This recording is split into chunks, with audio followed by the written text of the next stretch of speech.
life with Belle.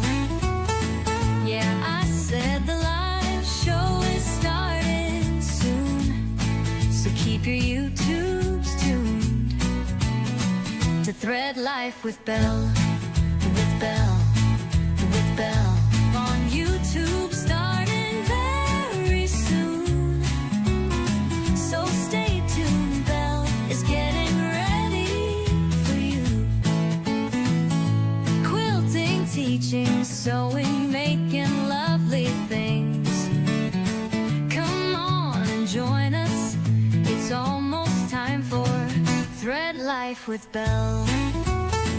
Yeah, I said the live show is starting soon, so keep your YouTubes tuned to Thread Life with Belle. Thread Life, Thread Life, Thread Life, Thread Life, Thread Life, Thread Life with Belle, starting soon.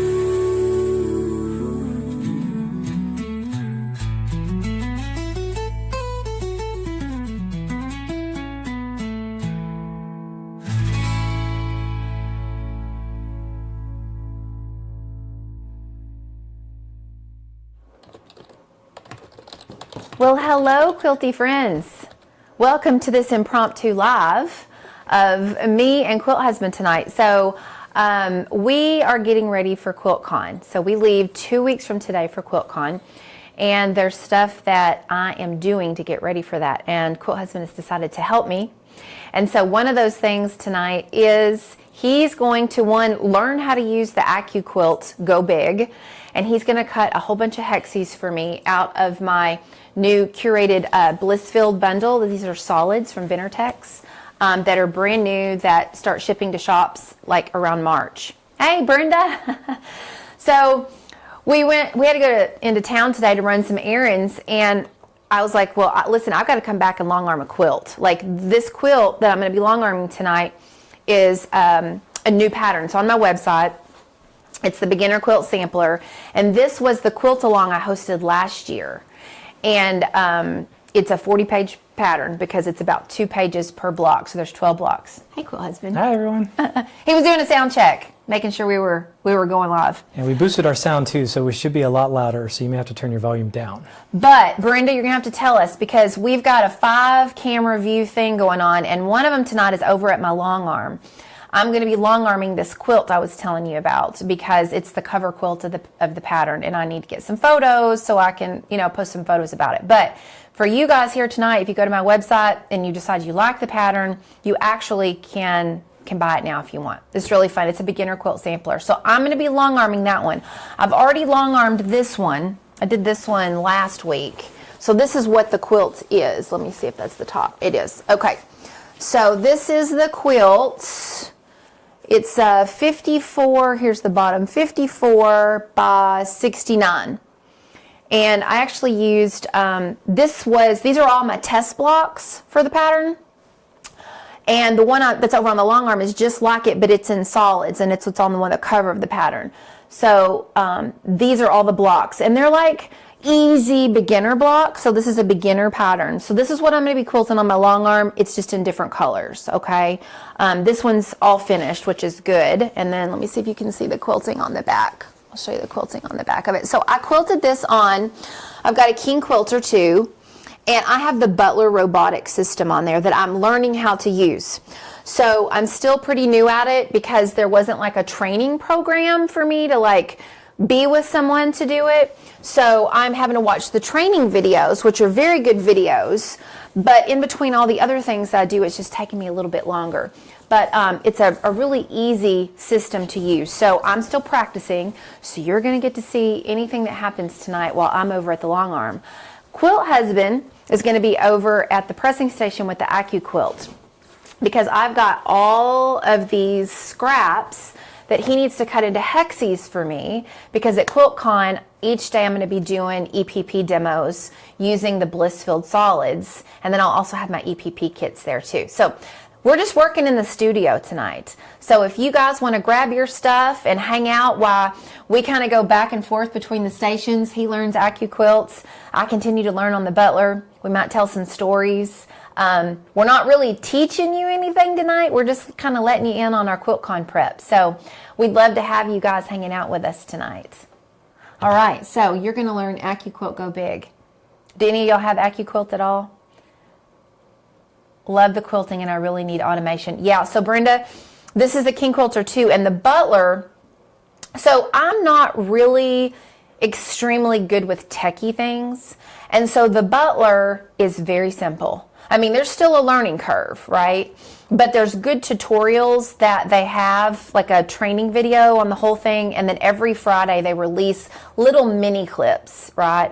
Well, I don't always have quilts to quilt because for me, you know, I have pattern design, I have the Quilt Retreat Center, I have my patterns I design, so I have to wait till I have some quilts to be ready to quilt on, right, and kind of practice on. So I've had several that I've kind of built up, and so for the last couple of weeks I've been really practicing quite a bit.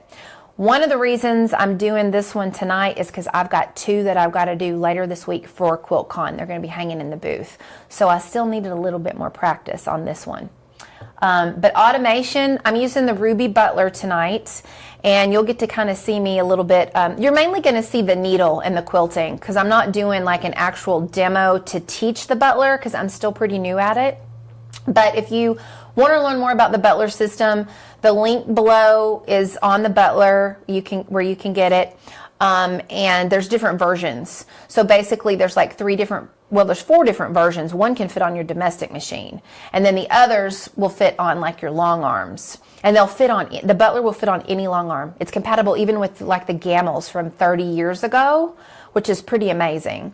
But it's a real simple software system, but there's still a learning curve. So that's what I'm learning. Yep. And we just have an impromptu hang out tonight with us while we work. We were sitting over dinner, and Belle was talking about all the work she had to do tonight, and I was like, you know, I don't have much to do tonight. Do you need some help? Yeah. She's like, no, I don't need help. And I was like, yeah, you do. I do. So she's like, okay, well, let's do an impromptu live. I was like, okay, let's do it. So we're going to do that tonight. Yeah, he's going to save me a lot of time by cutting up all my hexes for me out of this. So in the same token, he's going to learn how to use the system. He's a good, helpful husband. Okay, links to everything we're using tonight should be below. It's a shoulder saver. Yeah, it is. So Brenda, I literally just got the double wedding ring die last week. It came in because I have something I'm going to be doing with it this summer. So I'm excited because that will save so much time. All those little pieces. Yeah. So I'll be doing a whole episode on that whenever I get to this summer when I'm making the project with it. All right. Are you ready to learn what I can get you set up so I can go do the long arm? Let's do it. Okay.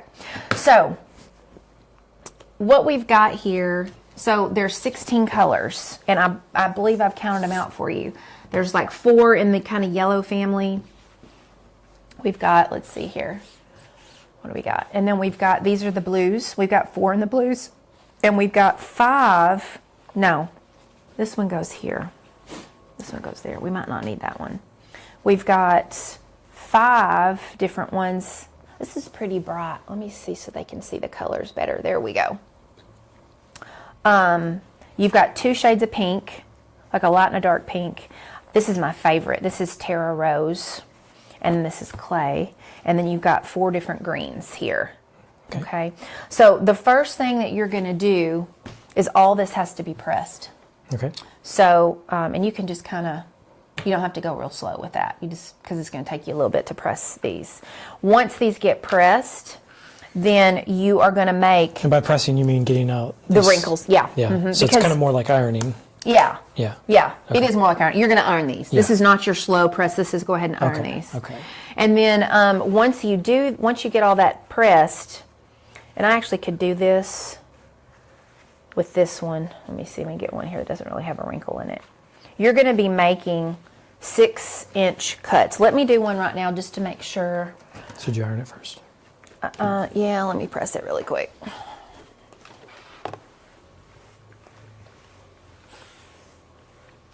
No starch? I didn't. Just enough so I can do this. Okay. Hey, Brenda, when are you going to make the pattern that you won this week? When are you going to make the friendship blooms? Let's do 6 inches here. Okay, you see the 6 inch right here? We're using this line. 6 inches right here. And it doesn't have to be perfect because this is the Accuquilt, so you lose about a 1/4 inch. Okay. So 6 by 6 here. And when you're done with your scraps, just throw them in my scrap bin. Okay. So let's double check and make sure this fits on the die. Yeah, okay, so you see how this fits over the whole die here? You're going to get 4. Show me how you put it on there. You see it's at an angle. You see how this isn't straight on? You just kind of lightly like that. And just make sure none of that is hanging off. You want it completely covered. And you'll stack it up 6 deep. Okay. Yeah, right there. You feel it? Okay. And then this will be there'll be a little bit, that's left over all around. That's just going to be thrown into scrap. Yeah, and I'll give you this here. You can throw it in that. Okay. So you'll go 6 high on this. Okay. And that's all you need to do. So it's 6 by 6. That's what you'll need on these. And you might need a little help with some of these. You're going to have to do strips. It'll be quicker. Let's see. No, you'll have to do... Well, this could be one whole 6-inch strip here, like this. It might be a little too long for this ruler.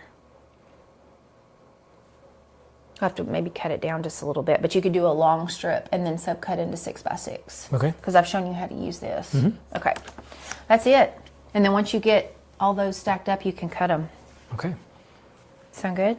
All right, sounds good. So pressing. You want me to keep the colors separated in the groups? Yeah, because then it's easier for me with, putting them in. I'll have to figure out what container I'm going to use to take it all in. Okay. But yeah, if you want to keep them in groups, all right, then that'll be good. We'll just set all this off to the side. Yeah, Brenda, I do starch. Normally I do, but I didn't on this one. I just needed to double check that the 6 by 6 was the right size to put over that. For some reason, I was like, is it 6.5 or is it 6? I do this all the time, but I couldn't remember. But yeah, this actually has all been starched once because it's all scrap fabric from when I was making the quilt that's going to be hanging at Quilt Con. So this has all been pressed once with starch, but you still want to do it again because it's got wrinkles in it. Okay. Yeah, I do. All right, and then this is just all extra stuff over here we won't need. Okay. All right. Oh, you have 4 quilts in progress right now? That's a lot. That is a lot. Okay, you're going to do some pressing, and then I'm going to go show you guys what I'm doing over at the long arm. Okay.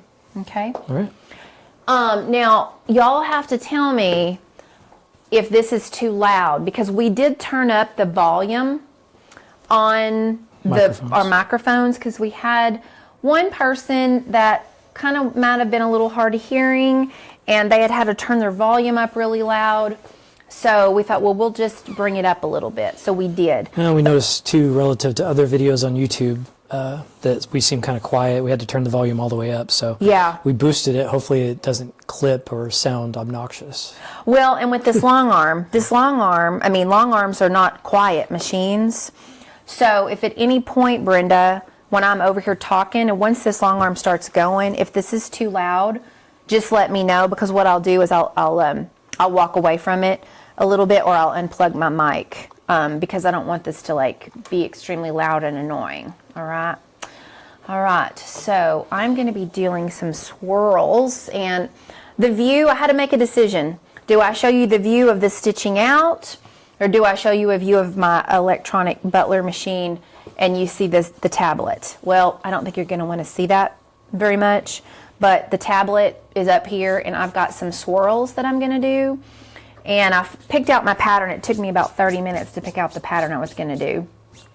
I've got my quilt top. This is the beginner quilt sampler. It's on my website if you're wondering what the full thing looks like, if y'all popped in late and didn't see. I'm using a swirl background fabric. It's all Benartex fabric. And this is made with 3 colors. So it's terracotta, teal, and blush, which is a pink. There's a pink color in here. And I'm using 80/20 Hobbs batting on it. So again, this is not going to be a quilt I use because it's a cover quilt for the pattern that I went ahead and posted.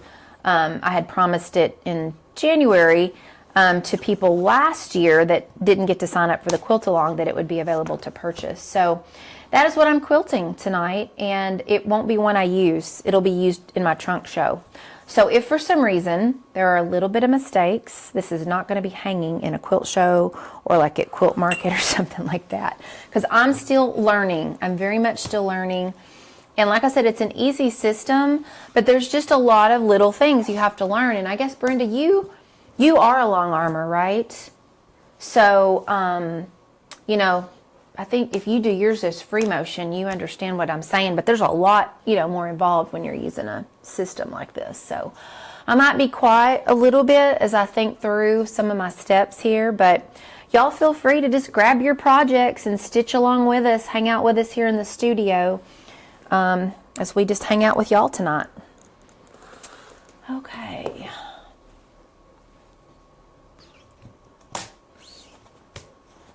Let's see here. It looks like it's already gonna go to home. Needle down.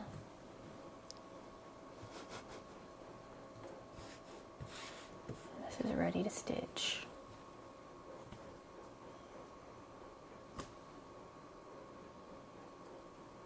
Gonna start moving. Pull up the bobbin thread. So this, whoops, I bumped it. This Butler system tells you what to do step by step, which is nice. That's what I need. I like when someone can tell me exactly what to do. Like, I'm kind of a rule follower with learning stuff. Just let me know when you start running it, and I'll switch views to you. Oh, you don't have the view on me? Okay. Not yet, because all I see is your hand. Okay, it's getting ready to start. Okay. It's starting right now. Here Okay. it goes. All I can see is your hand. Ah! It would have helped if I had the You needle have to threaded. Move your hand. Your left hand. There you go. Yeah. Sound is good. Okay, thanks, Brenda. Thanks, Brenda. I didn't have the needle threaded, Brenda. Goodness. Let's try threading the needle, Belle. That might work better. I don't think that's going to work. Or it was threaded. Let's see if the bobbin thread came out. It was threaded. Let's see what's going on. Oh, it's the bobbin thread. I didn't leave a long enough tail on it. Okay. And so this has a feature where if the thread breaks or something like that happens, you can click thread break and it will stop immediately where it was. And then I'm able to move the machine back where it needs to go and it'll say, is this where you want to start? And I'm like, yes. And then it will go back to that exact spot that it needs to. So this is ultimately going to go back to the very beginning because it stopped quilting because the bobbin thread came out. So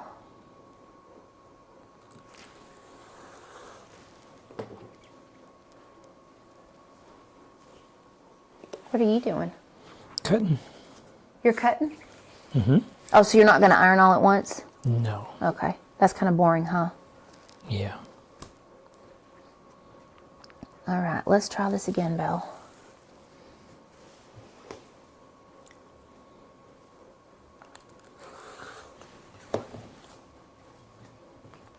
Is this where you want to start? No, that is not where I want to start. I want to start here.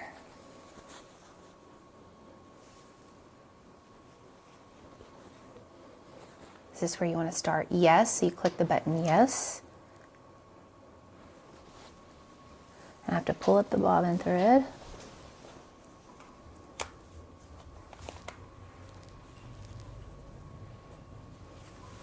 Okay, let's try this again, Belle.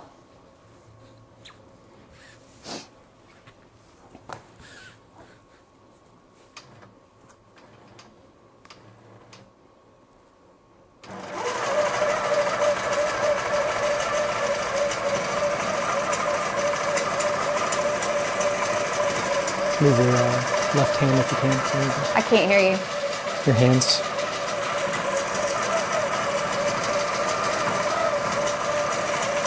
So Brenda, is this too loud? This machine? You know, because I'm wearing a microphone.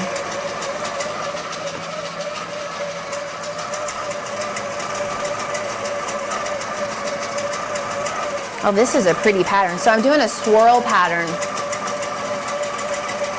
And my box is 9.5 inches is the pattern box.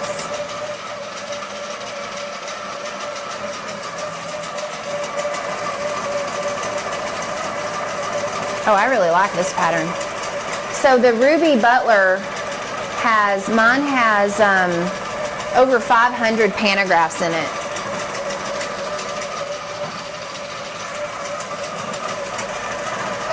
Did Brenda say if it was too loud? No one's commented on the sound yet. We're just wondering if the machine's too loud. It's pretty loud for us, so since we have the volume boosted. Is it too loud? Nobody's not commented yet. Oh, I like this pattern. That's what takes the longest, is to pick out what pattern I'm going to use. And I thought, since this is kind of a modern, since I'm using solids, it's kind of a modern pattern. Since I use solids, if you used, you know, prints, it won't look quite as modern. So I thought, well, I'll kind of pick a modern pantograph. And then I was like, well, what color thread do I use? Because this has got, you know, some dark colors in it. And I was like, well, the majority of it is the vanilla. So I picked thread that actually matched the background fabric. Brenda says it sounds okay. Sounds okay? Yep. Okay. Thanks, Brenda.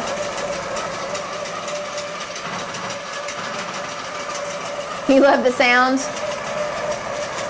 Well, the only thing about this is with the long arm I'm learning is you can't really like leave it. Like I don't feel comfortable yet just leaving this.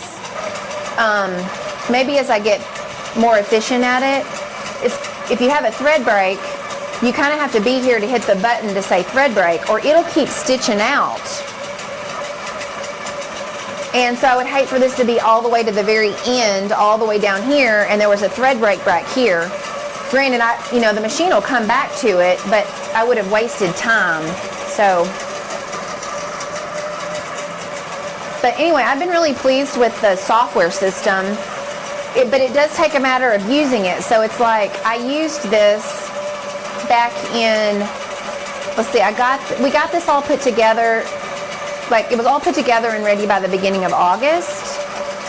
And then I spent part of August like watching some of the tutorials, and then in September I quilted 3 quilts. 2 of them were for Quilt Con. And then for Quilt Market to release my new fabric collection. And then when I got back from Quilt Market, I had like lots of teaching and some other things to do. And then I was on vacation for 3 weeks. So I've now done, how many have I done now? 1, 2. I think this is your 4th one? Huh? Is this your 4th one? This is my 3rd one. 3rd one. My 3rd one in 2 weeks. Because I've been practicing so that the ones I do for Quilt Con will, look nice. You have a hard time selecting thread color, Brenda? I know, I do too. I mean, I mainly only have 3 colors that I use. So I use like a silver, a white, well I've got 4. I have it's like dove gray, which dove gray, they say go with dove gray if like you've got tons and tons of colors. Dove gray works with everything. And then I've got an off-white. I've got like a butter, which is kind of a cream color with more of a yellow tint. And then I've got this color. And this is all Aurifil. So I'm using Aurifil thread. It's called Aurifil 43. And Aurifil 43 is made for long arms and sergers. And I've had 1 thread break. Usually when I'm talking about thread break, what that means is my bobbin has ran out or my needles come unthreaded. But as far as true thread breaks with this thread, I've had 1 legitimate thread break where it broke like you know, up. So I've been really pleased. It's all cotton and it's really sturdy. It's 3-ply. That's why it's called 43. So Brenda, if you've never tried Orifil in the cones, the big cones, I've been using it this year now that I've got the machine, and I really, really like it. I can tell you, the other day, it literally took me probably a good 30 minutes, 40 minutes to pick out the pattern I was going to use on that one that I did the other day, that I just showed y'all when the show started.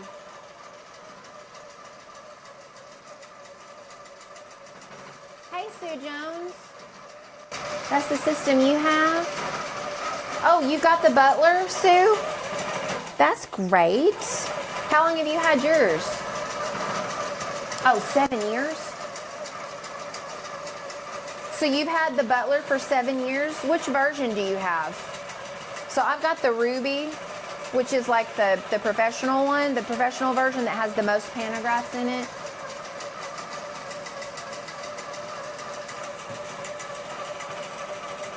And I love that this will work, the Butler Robotics system will work on any long arm. Like there's some people that have Gamels that are like 30 years old and it'll work on that, which is wild. They're based out of Utah. So these are made in the United States, they're made in Utah.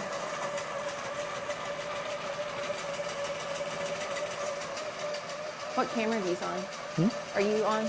No. Me? No. Oh. It's kind of hard to see. It's at a distance. Yeah, now. you might as well put it on you when you can't see it over here on my end. Is our volume still good, Brenda?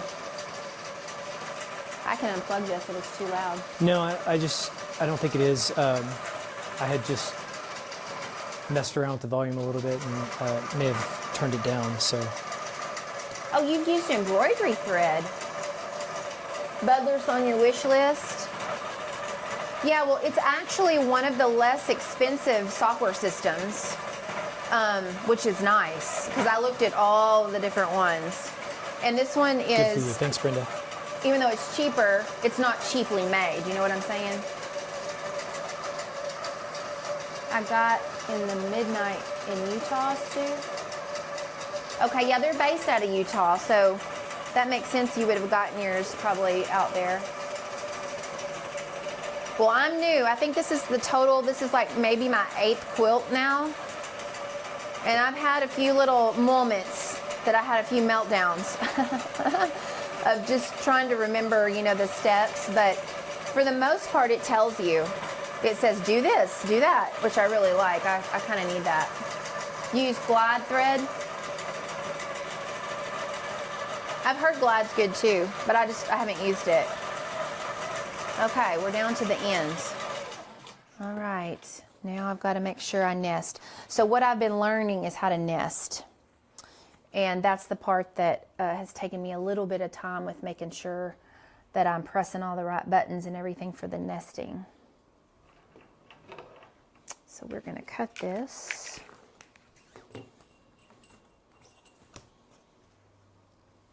And we'll see about nesting without me messing up. Okay, did it cut the bottom? Yeah, cut the bottom. All right. Sometimes, Sue, what I forget is I have to remember I've got to sew down the sides. Like after I get the nesting piece done, I have to like sew down the sides after I roll the quilts. And so it's like all these little things, you know, to remember. So if you don't hear me talking, it's because I'm trying to methodically think through this and follow all the directions it tells me. Okay, nest. It makes me happy to be helping Belle tonight. I love to help. Nesting point. Natural born helper. You are a natural born helper. It gives me fulfillment and happiness to help, especially the people I love. But even strangers, I like helping strangers. Like if I see someone struggling with something out in public, I'll just stop and help them, you know, whether it's opening a door or, you know, helping them with a heavy package because I go to the post office a lot.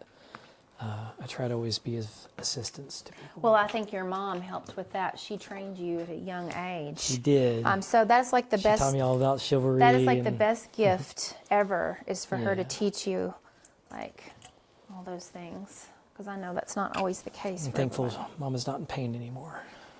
Yeah. Okay. Teamwork. Hey, Jan. Teamwork is makes a the dream beautiful work. thing. It is. We say lots of times we'll say Team Brunner Team with Brunner, whatever yeah. we're doing, which is right now getting all this stuff done for Oh. Quilt Con. Okay. Hey, babe, so this- let's mark your nesting spot. Something came out of your iron. It stained the. Oh. So Is that just? it's just Build it's- up? Yeah, it's like build up. Okay. So pump the steam Okay. and to get all that gunk out of there. Roll the quilt. Okay, Belle, roll the quilt. Here we go. Oh, it's on. It's on like spray. Oh, I was pushing the wrong button. Okay, there we go. Okay, hopefully that took care of it. It splurted out some brown stuff here on the fabric.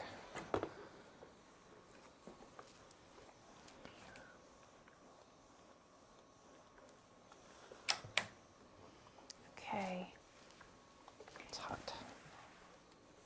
Hey, who was I going to ask? Sue, since you've got this machine, how do you decide how far to roll back? You know, when like I just rolled it just now? I rolled it back.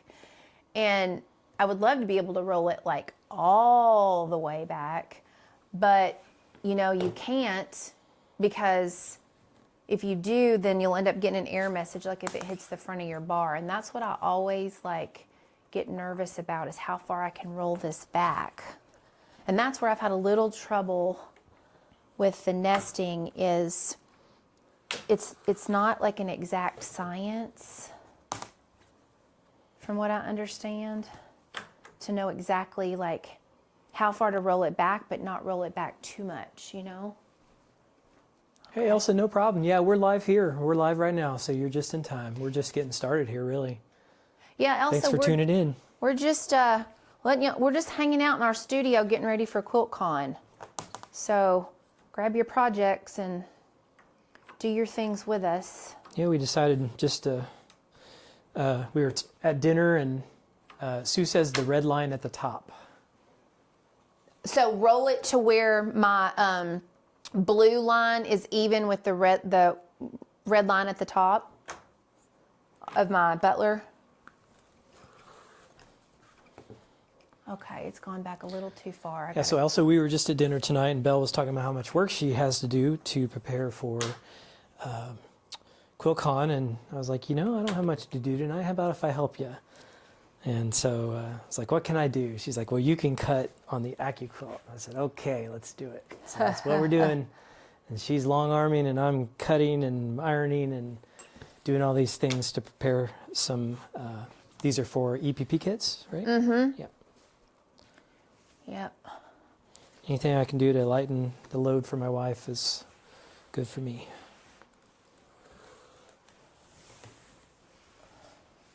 Now you'll know how to use the Accuquilt if I'm ever like laid up in bed and I can't come out here, but I can hand stitch. I'll be like, will you go please cut me some fabric? Yeah. Will you cut me some EPP? Yeah. Okay, I I've still done it didn't roll it before. back far enough. It's so hard to see that line. I've used the Accuquilt before, but it has been several years since I've used it. So, you can see that's what I'm doing here. Move and cut, and move and cut.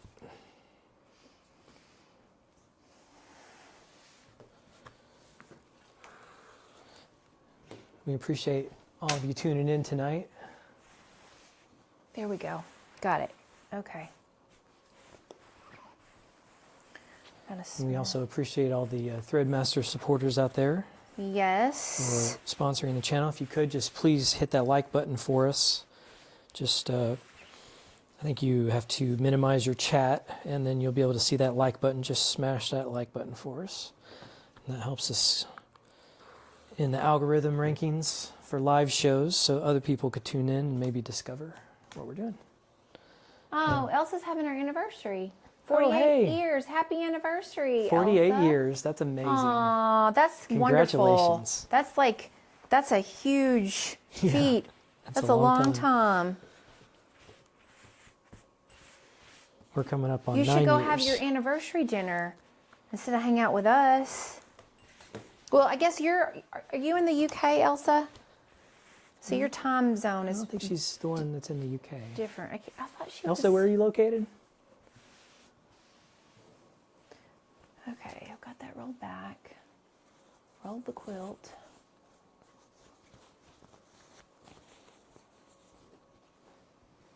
Okay, move it to my nested row. There.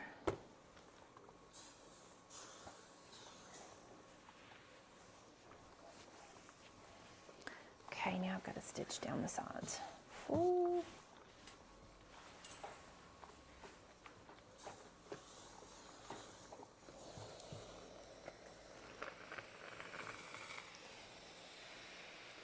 I think your iron might need to be cleaned, honey.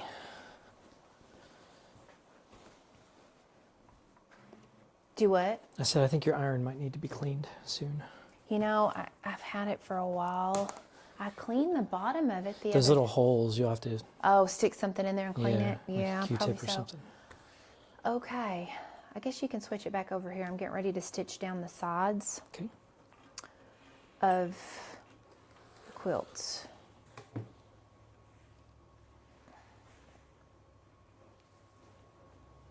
I'm going to put on, see if I can do this. I got to remember, I got to go down to, I go to 6, I do the basting stitches, so I go to 5 for the basting stitches.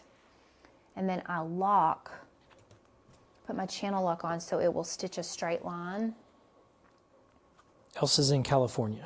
Oh, California? Okay. So she's 3 hours Is it 3 ahead. hours? 2 Okay. hours? 3 hours? There's Central, Mountain, and Pacific.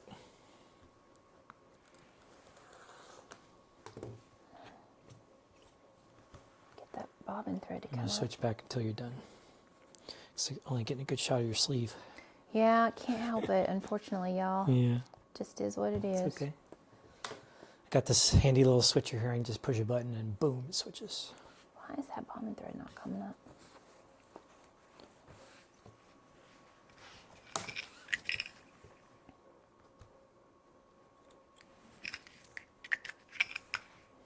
So what I'm doing here is cutting 6-inch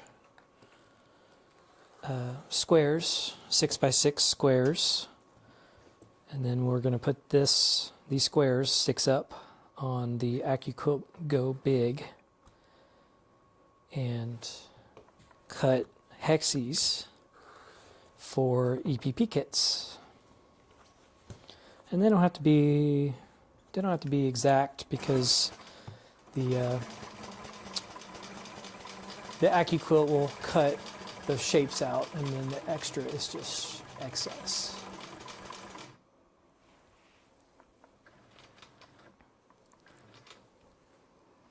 I did it.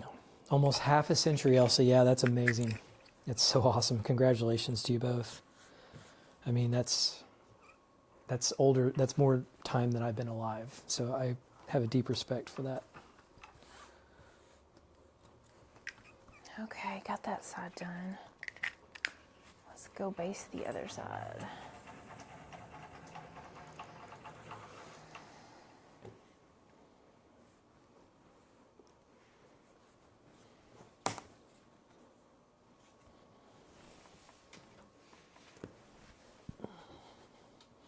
Move my mat over just here, just a little bit.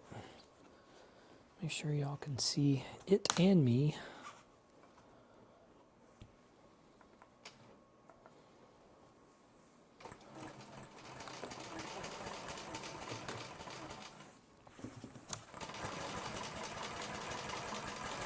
Almost done with the greens. As you can see, we got all of that, and all of that to do. So I've got my hands full tonight. Are you bored yet? Nope. It's kind of it's one of those things sometimes too, like I will cut up scraps when I need like something mindless to do. But of course this is not mindless, it's actually, they're needed for my demos. So here's all our greens. Do any of you guys do English paper piecing?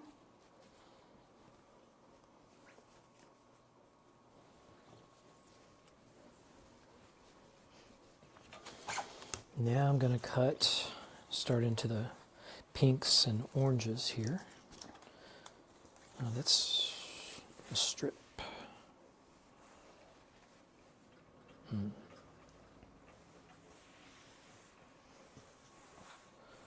I'll work for the small ones. I'll go test this out.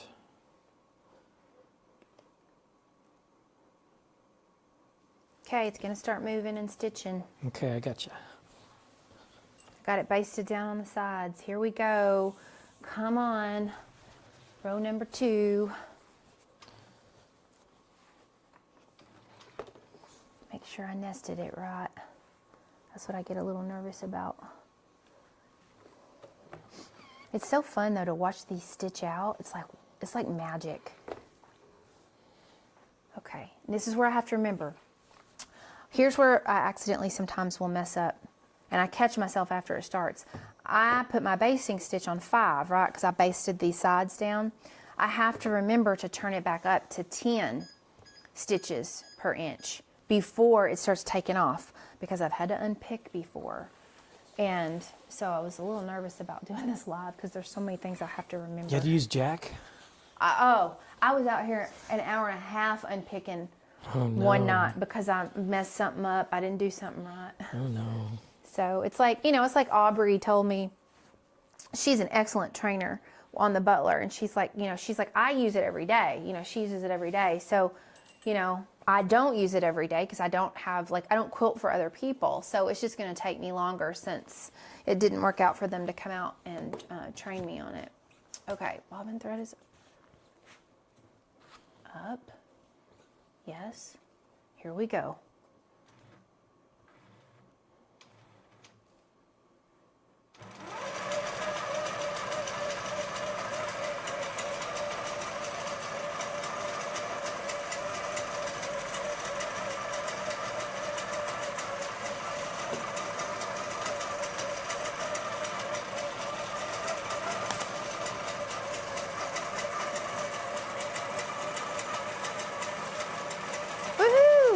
I did it.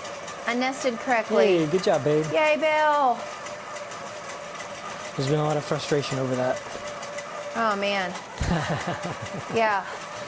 She would come in frazzled some nights and trying to figure that thing out.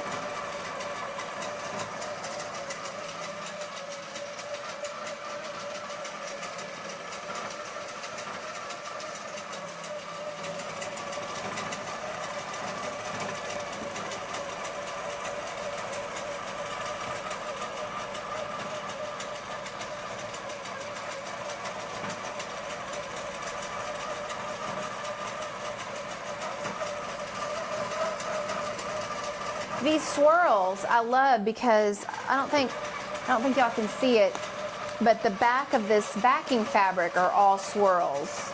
So it kind of, it brings everything together.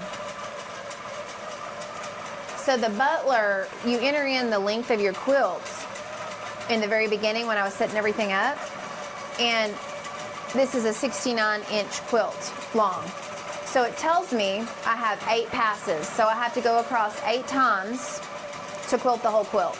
And my pattern box is at 9.5 inches is what I've got it set at. Is 9.5 inches. Oh, I'm so happy. Looks good. Well, it's because you fixed my bar. He had to flip a bar around for me so that Yeah, the whole time that bar was on, we had the back bar in the middle, and it should have been flipped, the two, and so the locks weren't going the same direction, and she was having a heck of a time trying to get the quilt to stay locked in and have the tension. And so I came out here and I was like, well, those teeth aren't the same direction, so we figured it out. We didn't have really much in the way of directions when we put this together, so we just had to kind of wing it and figure it out for ourselves, and that was like a 2-week process. I think we got it working now, though. Happy Belle.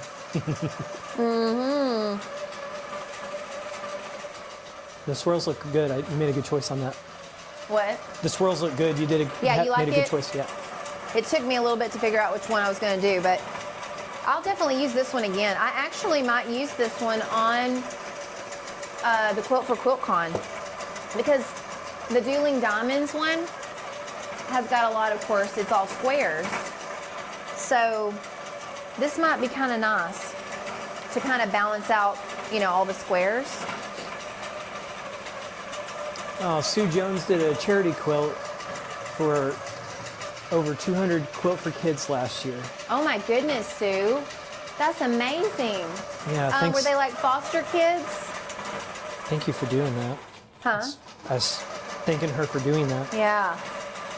Sue, I have a, do you belong to a guild, Sue? I have a pattern. It's called Lovely Pinwheels. There's the kid size. And I give it to guilds for free, for guilds that make kids for, or make quilts for kids that have been abused. So I'm a former executive director of a children's advocacy center. And so I have a passion for kids that are survivors of abuse. I used to be a social worker when I was younger, in my 20s. And I designed Lovely Pinwheels and released it. When I released it, it was the month of April, several years ago, because that's Child Abuse Prevention Month. So anyway, if you belong to a guild and y'all make a lot of charity quilts, which it is the pinwheel block, it's 2 pinwheel blocks, so there's a little bit more to it than some of the simpler ones, but let me know, shoot me an email, and I'm happy to share it with your guild. The guild, one of the guild presidents, you'll just need to or board members just can email me, and I'm happy to share it for free.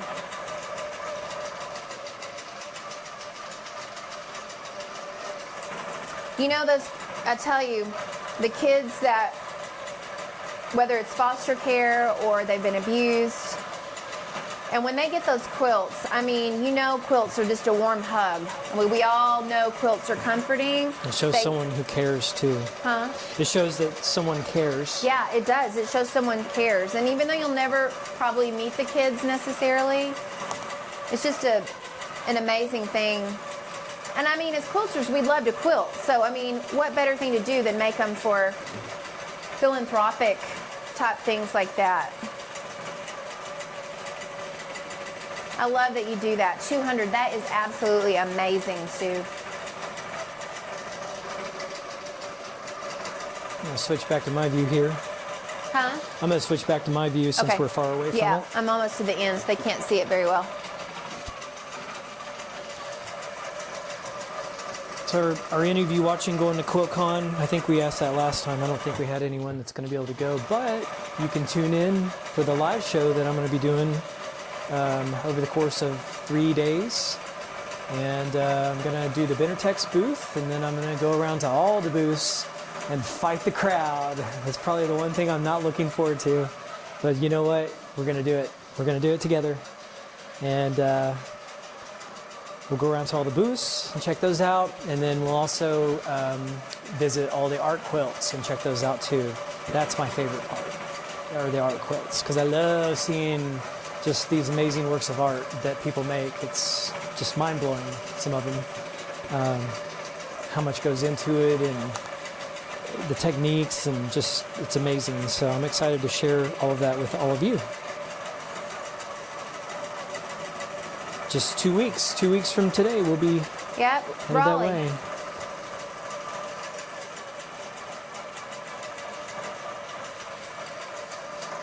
Are y'all sure this is not too loud that you're hearing my long arm? No one's complaining. Okay. Well, I just want to make sure they're not being nice about it, because I can unplug my microphone while this is going if I need to.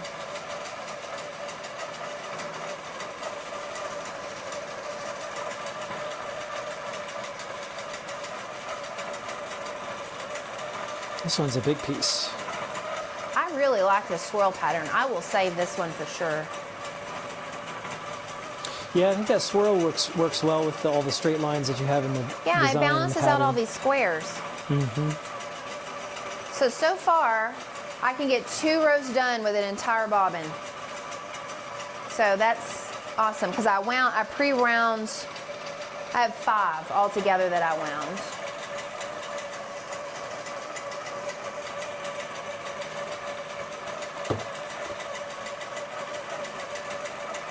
So when y'all watch this, when y'all tune in for this show, are you on your tablets, your cell phones, or are you on TV when y'all watch this? I'm curious to know.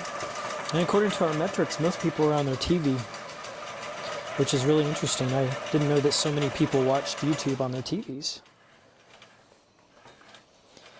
But, you know, there's so much better content on YouTube than on TV, on cable and whatnot, so I could totally understand the Except the reasoning. Great British Sewing Bee. Well, yeah, that's on Roku. We love that show.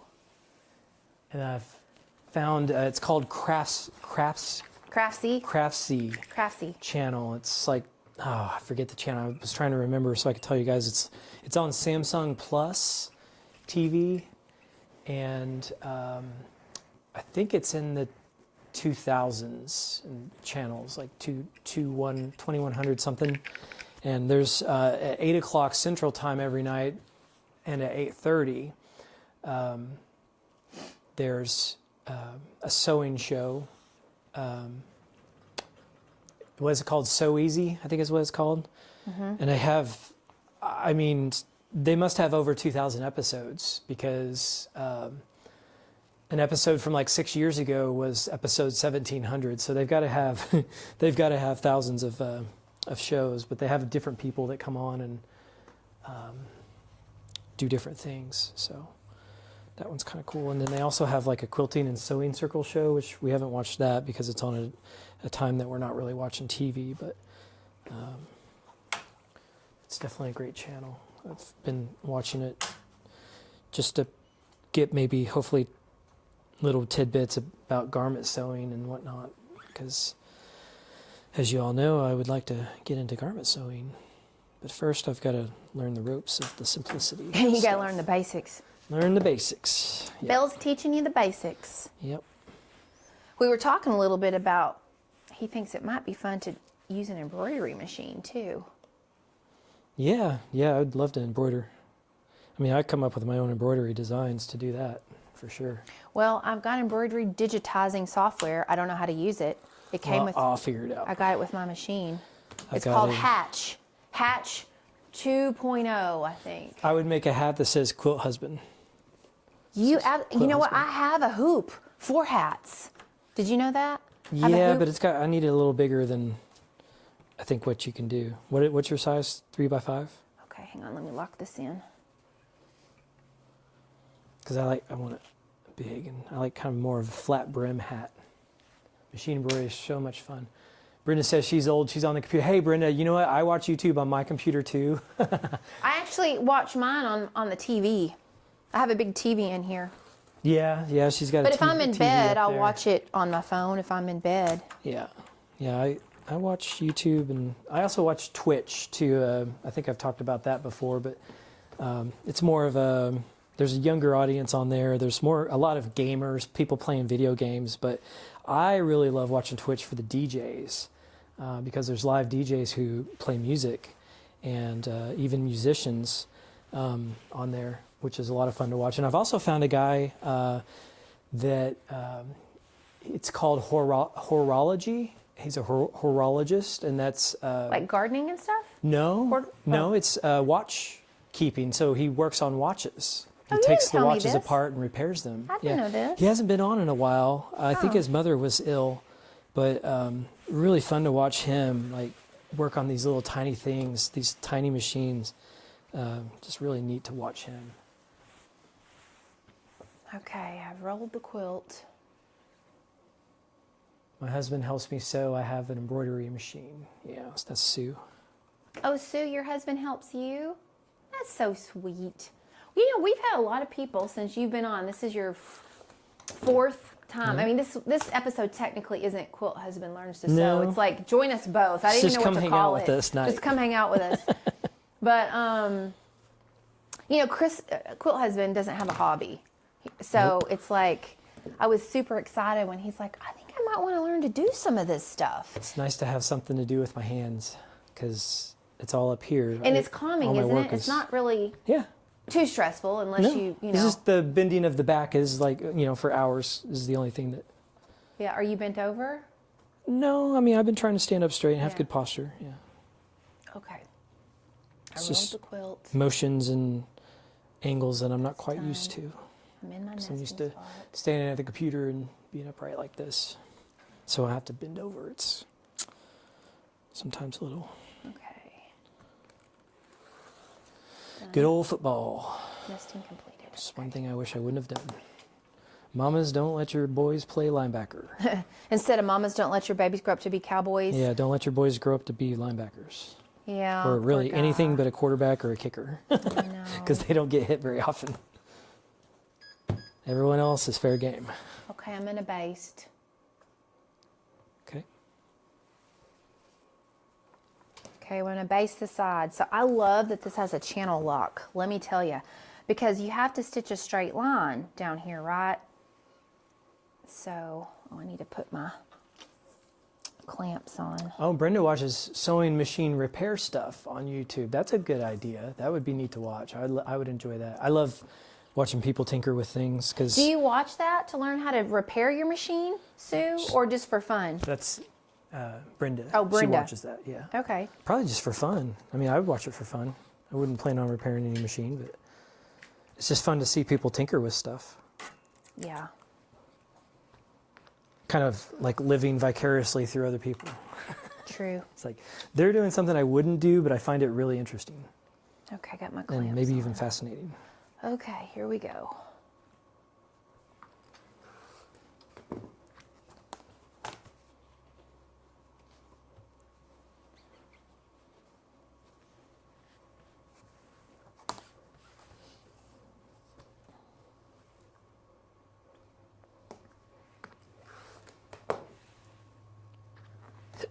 Excuse me.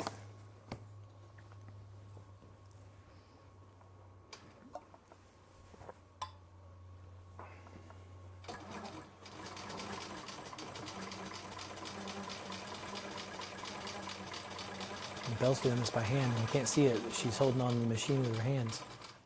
Are you showing it? I can't see your hand on it, but I can see the needle. Yeah. Oh, There you sorry. go. Yeah. Yep, sorry, y'all. Yeah, if you put your left hand on the bar, that's all we see. Okay. It focuses I'll on have to your kind of hand, like but move my arm. I was basting the side. And I got to go baste the other side now. And then we can do row number 3 out of 8. See, you see how long this takes? So I've done 2. Yeah. That's why it's like I can't start too late at night because I'll be out here till 10 o'clock. yeah, it's just because it's calculated at 2 hours, 15 minutes past doesn't mean it's Right. actually that. Like, and I can tell you on this pass, I'm probably going to have, like, my bobbin will run out. So I'll probably have to change my bobbin. Put in a Hey, new. that's cool, Brenda. You learn how to repair a computer. Yeah, I kind of went to school for that. I majored in computer information systems, and part of that was building and repairing, diagnosing computer issues. So that's my background. So I can build a computer and put it all together, take it all apart, diagnose problems. Really, I mean, if you're having issues with your computer, the first thing to do is reboot. And that applies to almost every electronic. Yeah. Just reboot first. That's like have what you, have you've you taught me. rebooted is the first question to ask. That's what you asked And me. then we start breaking it down from there. Like, have you rebooted, Belle? No. No.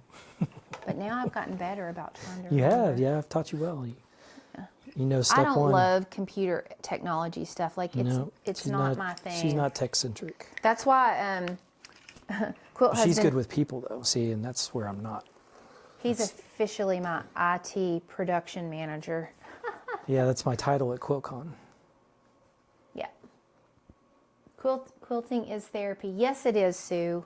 It is therapy. Boy, I barely got enough batting on this one side. Whew. Oh, a computer sewing machine. Okay, right on. Yeah, well, yeah, computers, there's a lot of wires and cables and things like that, but it's like they're all kind of very similar. So if you know one, you know them all pretty much. Okay, the machine's getting ready to move to do row 3. Okay. Here we go. Got it on 10 stitches per inch. And laptops are kind of like golf clubs. They all come from the same place pretty much.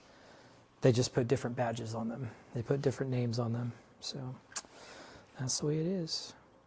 I haven't worked on laptops too much. I haven't taken one of those apart, but I could definitely do a PC. I haven't worked with Apple very much either. I never really liked Apple products. Belle has an iPhone. I do not. I have all Apple.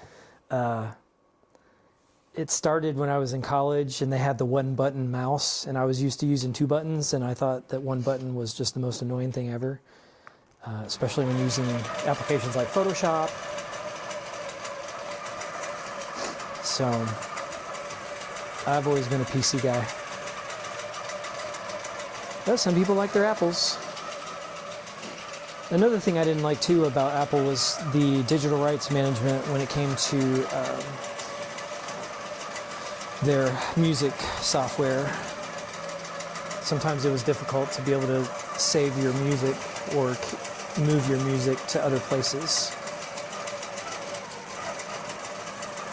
But with a PC, it's a lot easier because you just transfer it between USB devices and that's it.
I have a friend, goes by the name Spartan Leonidas. He broadcasts on Twitch. I can't hear you at all. I'm not talking to you. Oh. And he broadcasts on Twitch. He plays games, video games on the computer, and then he'll broadcast what he's playing. He does a Saturday morning show. I usually try to tune in and chit chat with him. We've been friends for, oh gosh, it's been 26 years, I guess, because I went to school in 99, 2000. That's when I went into college. That's where we met. So we've been friends for half a lifetime now. It's pretty cool.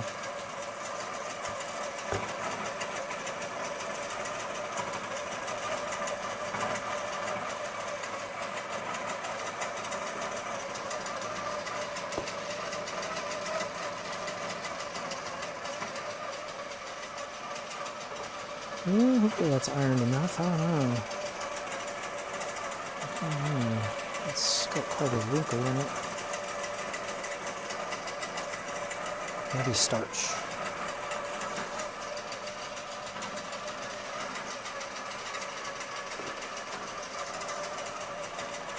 And starch helped. Y'all can't see what I'm doing. I'm just ironing.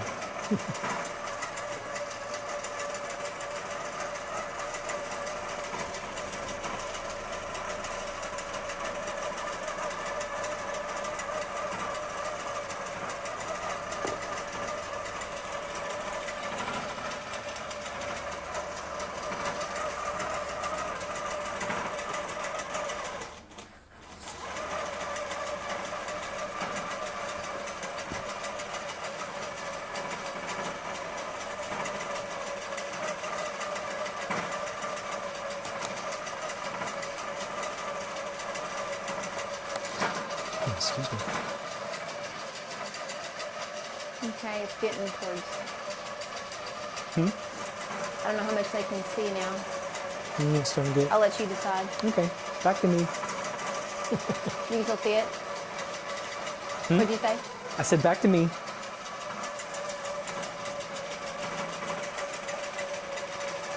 How's it going with your cutting? It's going. It's going good? Yep. Just cutting them up. So you've not used the Accuquilt yet? Not yet. You're just cutting. Just cutting, cutting, Okay. cutting. I like to do things like one at a Systems? time, like systematically. I don't really like to bounce back and forth between different things. I'll just stick with one thing until I'm done and go on to the next after that. Which means I might take longer. I don't know, does it take longer though? I probably would go through this quicker if I was stacking the fabric, but I want to make sure I get all the sizing correct, so I don't want to mess things up.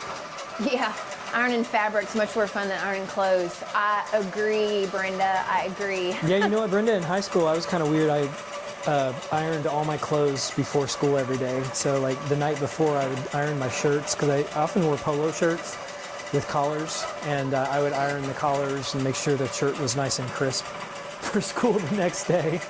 I had a few friends that did too, actually, but that was just something I did. So I was very proficient with the iron.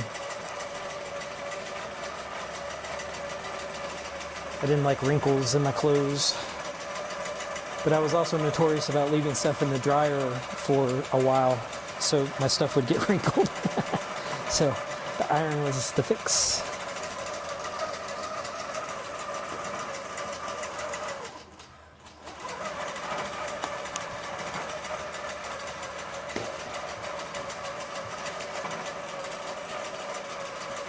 My mom had a nice shark iron back in the 90s, and that's what I used. And we had a little ironing board that would fold out of the wall. So it was like in a little cabinet, and I would just open the door and fold it down and do that thing every day. In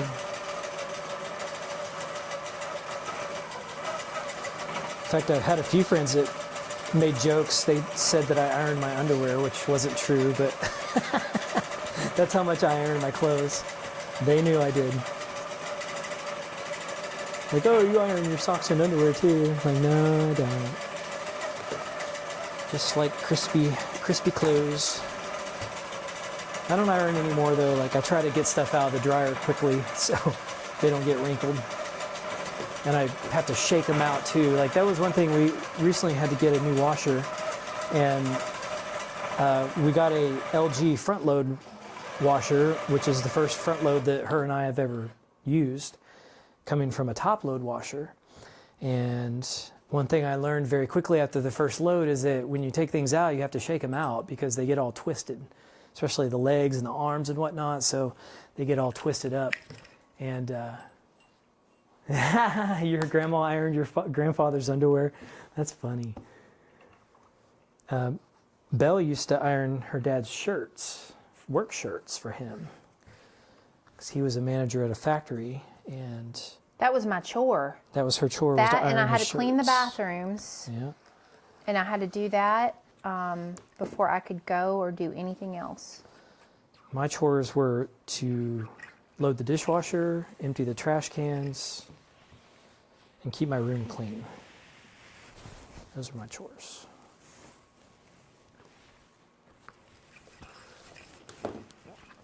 We had little trash cans in the bathroom and whatnot around. I had to empty those out. Okay, my bobbin ran out, so I officially can almost do 3 rows with one bobbin. That's pretty nice. So I'm gonna have to change it.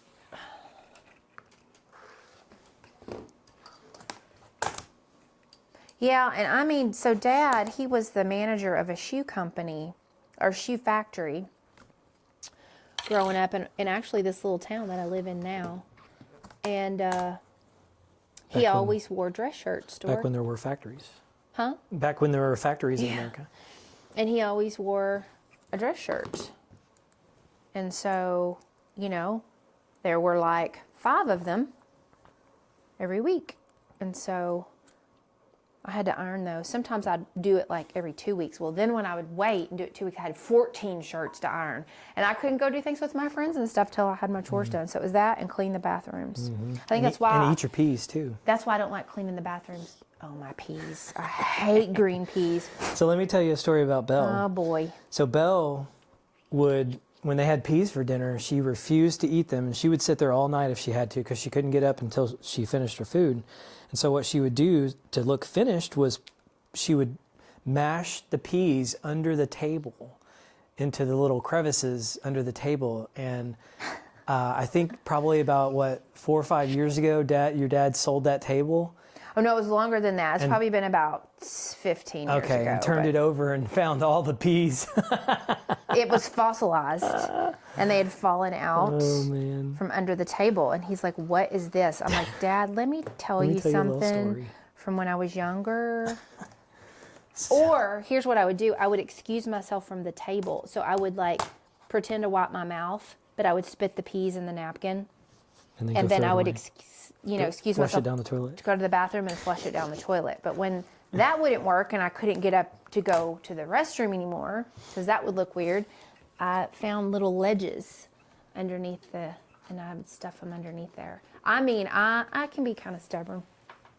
But when it comes to food, there are just some foods I do not love. And honestly, the only main one left is peas.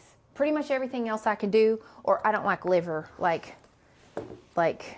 beef liver, beef tongue, or things like that. But, you know, pretty much anything else I can do, except the peas. It's a texture thing. Mushy. I have to pick them out of chicken pot pie. Like, it ruins a meal for me. It makes me gag. It just does.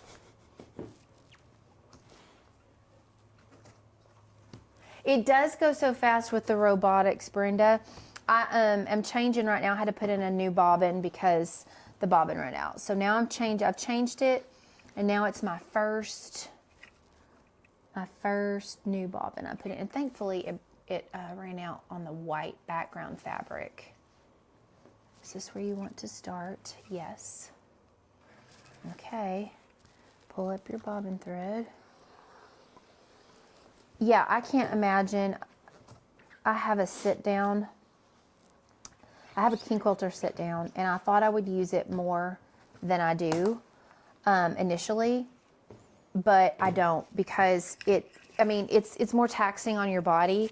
And I mean, to quilt a whole quilt with that, I just don't use it as much. So I'm actually going to be selling it, and hopefully maybe at some point get the long arm with a longer throat space. This throat space has got 16 inches, but I really would love to have one that had 20 inches of throat space, because you see, it takes 8 passes to quilt this quilt. Well, if it was 20 inch, I probably could get it done with 6 passes. So, but we'll have to see how that works out. Okay, I've got those. Brenda said it was really exciting when paper napkins came out. You could hide the peas and beans in the paper napkin and throw it away before Mom could catch on. That's exactly right. Less laundry, too. Yeah. I guess that also applies for diapers as well. Some people still use the cloth diapers. I know a few people who did that. Sue has a 26-incher. Oh, are you serious, Sue? Oh my goodness. That's a monster. What size table is that on? Yeah, what size frame are you on, Sue? I'm on 8 foot is all I can fit in here. Like, I'm literally maxed out at 8 feet. Plus, I don't quilt quilts that are like any wider than what this frame will hold, because I don't do it for other people. But I was kind of looking at the Handy Quilter Amara, which is a 20 inch throat space.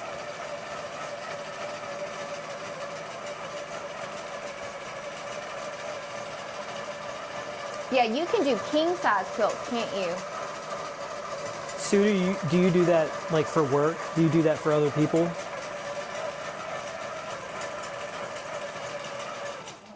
Oh, Cloth. she's got a 12-foot frame.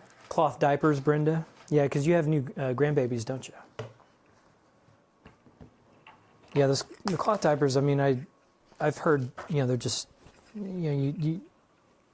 there's chemicals in the diapers and things that can come across, so it's sometimes better just to go all natural. That's where you have to like flush the poop all down the toilet, right? You have to like shake it out Well, of the toilet yeah, first. yeah, and we didn't use natural diapers for my daughter, but it's definitely more work. Yeah, so More laundry, a lot more laundry. Quilt Husband she'll be 15 this month, and he ran 2 businesses from home and took care of her. Daddy. He was a stay-at-home dad. Yep. Fed her breakfast and lunch and made her dinners and played with her. We watched every episode of Curious George like at least 20 times. She loved Bubble Guppies was another show that she enjoyed. Daniel Tiger was another one. I missed all that, so I came into her life when she was 4. Yeah. But he tells all the fun stories about it. He was a great dad. He is a great dad.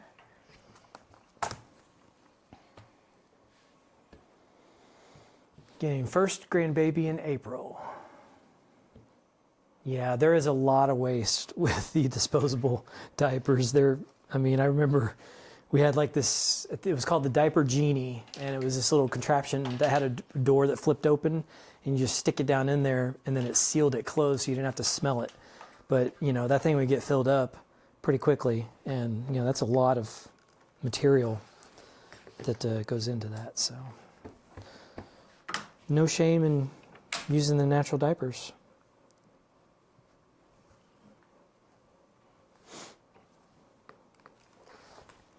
So if y'all are just joining us, some of you, Belle and I are preparing for Quilt Con in a couple weeks, and Belle's working on her long arm machine over there, which I'll get into once we get closer to the camera. This is our first time filming the long arm machine, so I don't have down yet exactly like the good camera angles and where I should be attaching the camera and the wire situation and all that good stuff, all that chart the course good stuff. Chart the course. So we're just kind of making do with what we have here. That's the view of the long arm. And I'm over here working on fabrics, cutting 6-inch squares, which I will group 6 high, and use the Accuquilt GoBig to cut hexies right here. Just like that. So we're going to put the squares on like that and run it through the machine, and that'll cut our hexies out. Just like that. Nice and easy. And I've used the Accuquilt, the first one that she had back when she first got started. I volunteered to do some of this for her and made some of her first EPP kits. So Yeah. I'm a little familiar with the process. Well, so many people, it was funny when people would watch me when I was doing my EPP. They're like, I think I want to learn. But you don't want to buy all the stuff, because if you don't really like EPP, then you don't want to have bought like all the nice things. Yeah, there's kind of quite a bit of stuff that goes into it, isn't there? Yeah, so they're like, do you have a kit? People kept asking for a kit, so I was like, I'll make one. So I have a beginner kit where you can do 2 Grandma Flower Garden, the hexie flowers, and then a jewel petal flower. And it's got, all the basic things that you need. And then that way if you really like EPP or not. And it's actually got 3, you scan the QR code and there's 3 video tutorials to show you where I show you how to stitch and everything. So anyway, I've got 10 of those made. I'm going to be taking those to Quilt Con, and I'm going to be doing the demos, which is what Quilt Husband is cutting all of my. So he's cutting the Blissfield, which is my Curated Solids bundle that coordinates with my Montgomery Mountain Charm fabric collection. So at Quilt Con, the Benartex booth is all about our superior solids. If y'all have not used Benartex Blissfield Solids. You need to try them. They are so soft. They are soft. They don't fray either. The solids, like very little fraying. That's actually what I've got here on the long arm, is the teal, the terracotta, and the blush. And then he's got my 16 colors over there he's cutting. So we're going to be really highlighting at Quilt Con the solids, because you know Quilt Con, there's a lot of modern stuff there, and a lot of modern quilters use solids. So, but my Montgomery Mountain Charm, I'll also be on stage talking about that collection, and that starts shipping to shops sometime in March-ish. Yeah, and 2 of the patterns have sold out. Yeah, they I sold just out? found out yesterday 2 of the prints, they've had to request, get more from the manufacturer so that they'll be here. They got more orders, I guess, than they thought. You just never know what resonates for people, you know? Mm-hmm. Okay, move to the nested row. Oh, hey, Barry.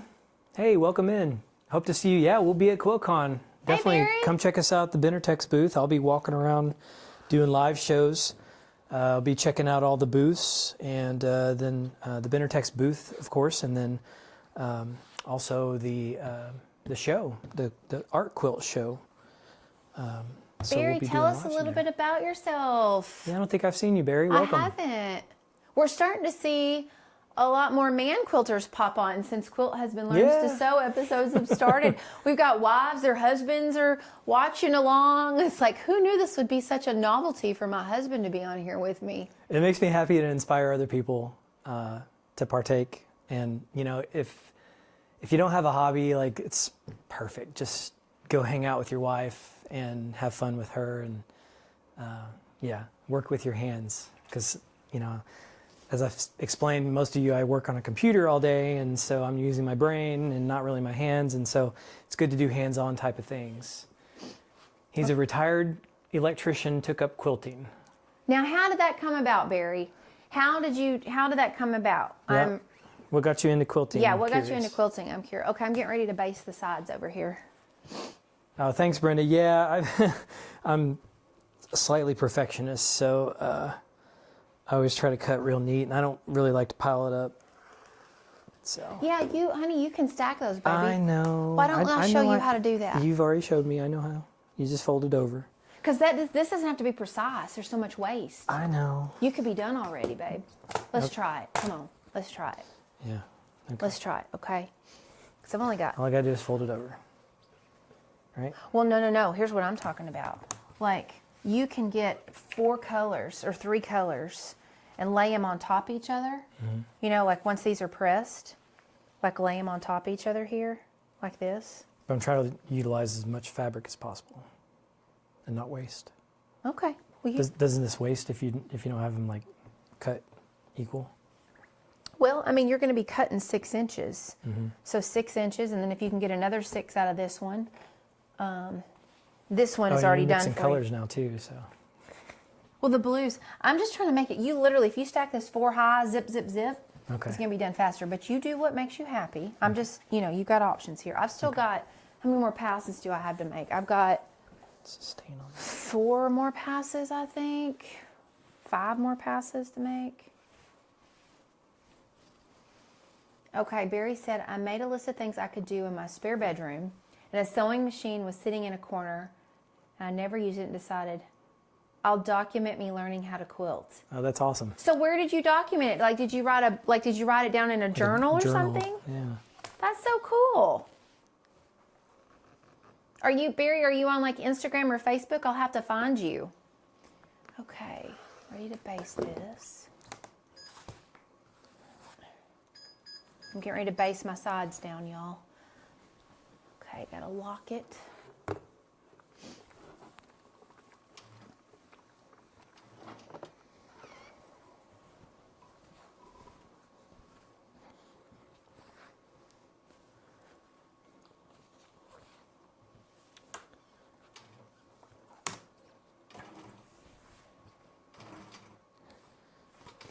Sorry, y'all, but I have to have my arm in the way to do this. Yeah, Barry, Brenda was asking if you have a YouTube channel or Facebook. Do you do live shows for your quilting?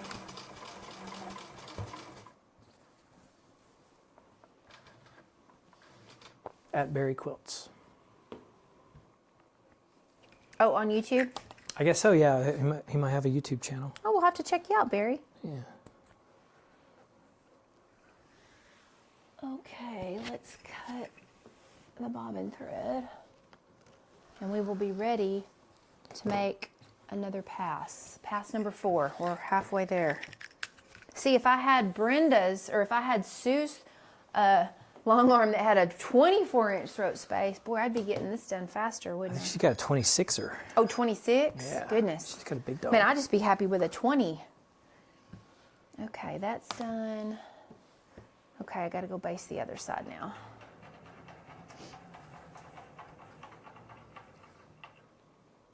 I'm pretty impressed with myself that I'm doing this and talking to y'all at the same time. I've been a little nervous about that. Multitasking. Huh? Multitasking. Yeah.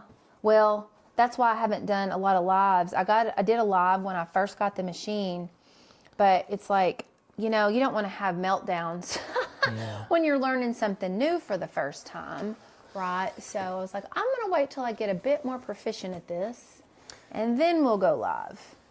Yeah, and I think, you know, once we get back from Quilt Con, we're going to be trying to do just more shows in general. Just even when Belle's working in her studio, kind of like we are now, just, you know, turn on the cameras and click go live. And, you know, so anyone that wants to come hang out and join us can do that. Or Well, even just yeah, her, even that'd be if a I'm little not involved. Different, though, that when I post, like, real tutorials, you know, like sometimes. Right, yeah, you have your tutorials and stuff, but just, Yeah. you know, just general, like, Hanging out. here's Belle working, like, come hang out, you know. Bring your stuff. Yeah. So we'll be doing more of those. So, Sue, you have the Affinity. It has a camera on it. Okay, I'm going to stack these. What now? What's the Affinity? And what's the camera for? You're going to have to explain that to me, Sue. There's a camera on it.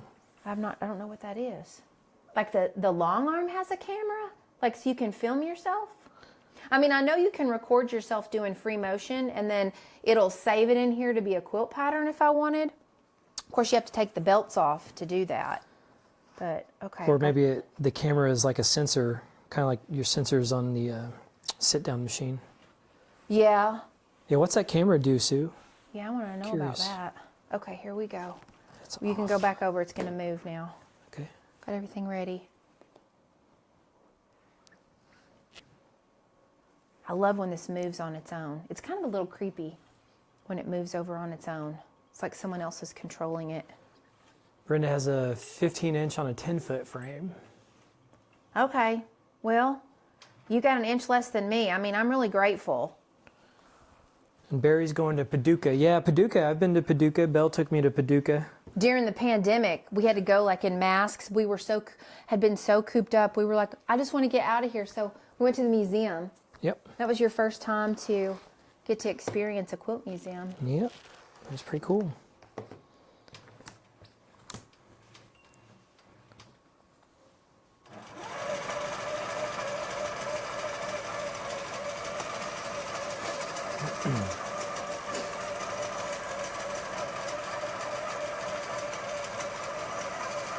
So friends, if you haven't already, please be sure and hit that like button if you're enjoying hanging out with us. That just helps us get up in the algorithm while we're Barry, doing our live show here. we won't be at Paducah this year because H&H Americas, the trade show, is the week after, and my next fabric collection releases there.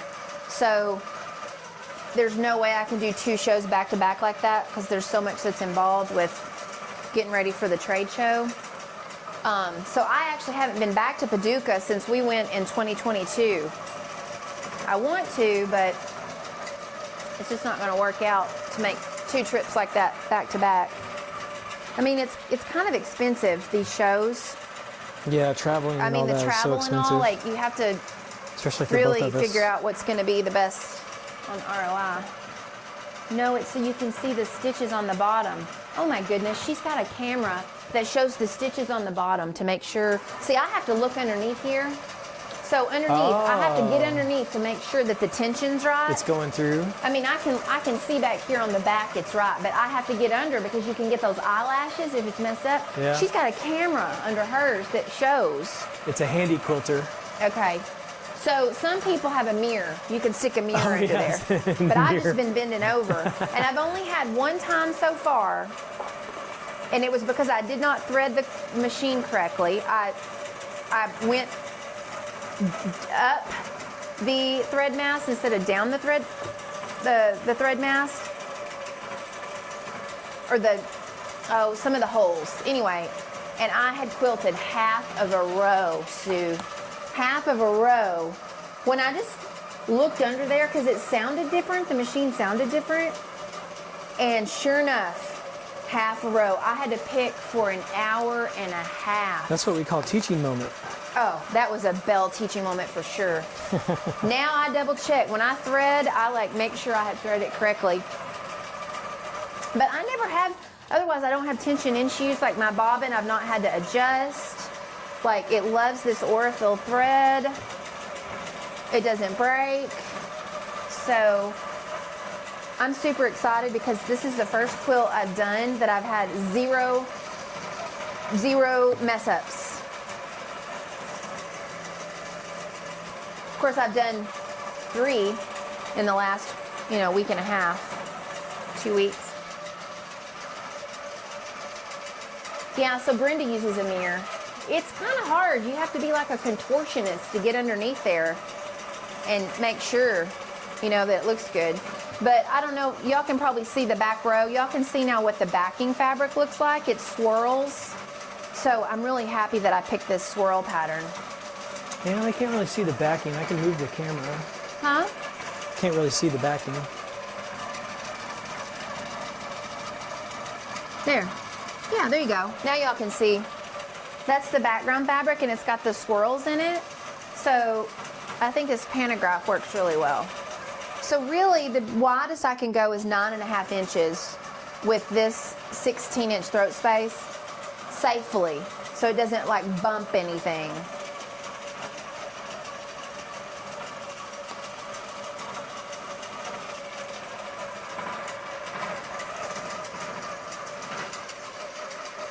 Oh, so Brenda's has her cell phone, and She uses her cell phone. Oh. Yeah, you need robotics, Brenda. Go down in the description box, and you can click the link on this ruby one. I don't know, see if they're running a special. So you can look to see if Sewing Machines Plus is running a special, or you can go to the Butler Robotics, the Easy Quilt website. It's Easy Quilts. And see if they're running a special or anything. If you end up getting it from Easy Quilts, tell them Belle sent you. They're the ones that's where I got mine from directly, was from Butler directly. The long arm, the King Quilter in the frame, was an S&P Sewing Machines Plus machine and frame. And it was used. I got it used.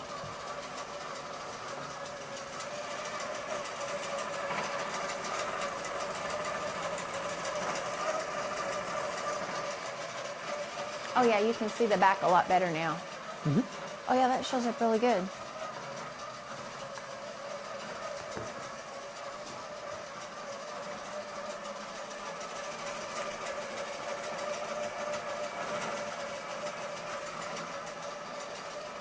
Hey, Miss J. Bryant. Hey, Miss Bryant. Thanks for being a thread master. Whenever we see those little stars, we know you're here. We appreciate you. So, I am long arming a quilt. I'm practicing. I've been practicing for about 2 weeks now. Yeah, I know. I like the swirls too, Brenda. So tonight is the first night I've had no mishaps so far. I'm really excited. I've been learning the system. It's pretty easy. And then Quilt Husband is cutting a bunch of hexes for me out of some of my new fabrics, and I'm going to be using those for the demo. So he's helping me tonight so that I'll have everything I need for my Quilt Con demo. We're tag teaming it tonight. And then he was like, well, let's just go live. And anybody's working on their stuff, they can just join us and have fun. Oh, Miss Bryant, you've got a Juki long arm with robotics? I've never heard of the Miyabi. Is that, what size throat space do you have on your long arm, Miss Bryant? And what size frame do you have?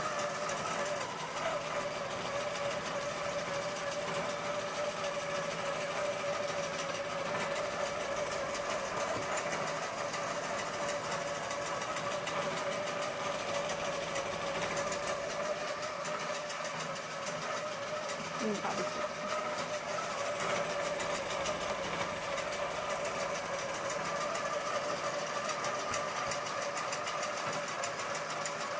Oh, Brenda, you know, Brenda, I've never hand bound a quilt ever. I don't have the patience. Let me back up. I hand binded a quilt twice when I did facing. It was an art quilt, and you have to hand bind when you use facing. So that is the only time I've done it. Otherwise, I machine bind. I like to stitch English paper piecing. That's kind of my slow stitch thing, but I know a lot of people love to hand bind their quilts. It's like real relaxing for them. You still doing one layer at a time over there? No, I've doubled up. Thanks. Here you go. Here you go, honey. You can get more done. You could do 3 or 4. Are you using my big? Yeah, that's the 60mm rotary cutter. And if it starts like where it's not cutting the whole way through, we need to change your blade. If it starts snagging at all. Okay.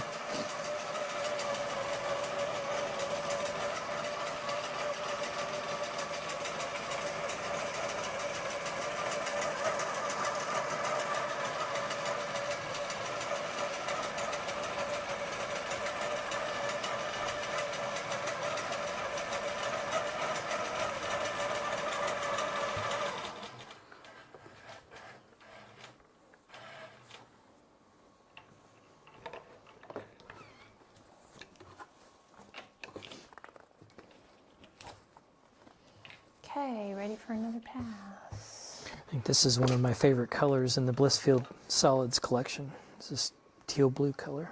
That's like called Lagoon. Lagoon. I like this color on Belle too. Yeah, I've got the cheat sheet for you so you'll know what to It goes well with magenta. tell them here. Lagoon. Oh That's no, teal that's Teal dusk. Dusk. Yeah. Yeah. Teal dusk. I like Lagoon too. Let's see if you can see that. So I like Teal Dusk and Lagoon. Those are my 2 favorites. Okay, Barry has a Grace Unique. So Barry, mine's 16 inches too, 16-inch throat space, and you have the Elite frame. Yeah, do you have robotics on yours, Barry? And Miss JB, how big is your long arm and your frame? I'm curious. We've been talking dimensions of everybody's stuff tonight.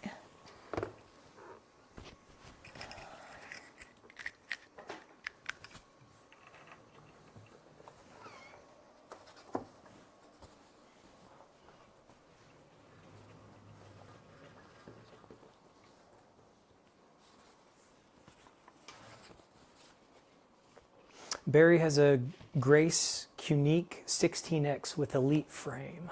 Yeah, I saw that.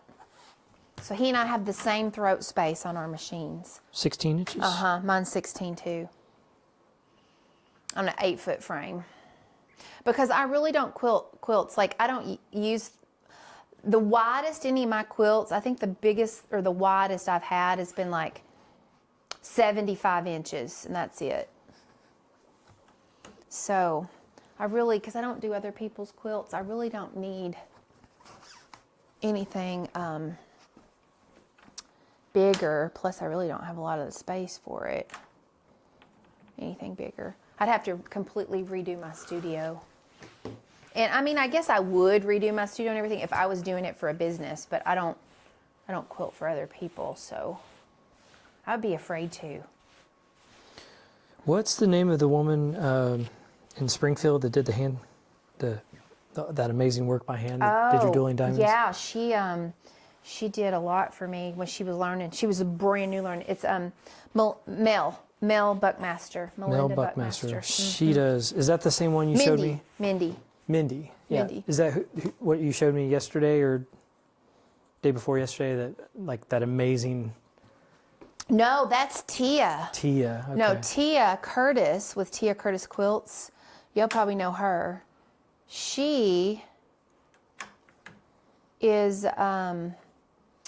in Kansas. That was the coolest thing I've ever seen. Yeah. I don't know if I've seen that at the art shows. She's pretty amazing. Like she does it all by hand. That's the amazing thing. Some really, really detailed, intricate stuff.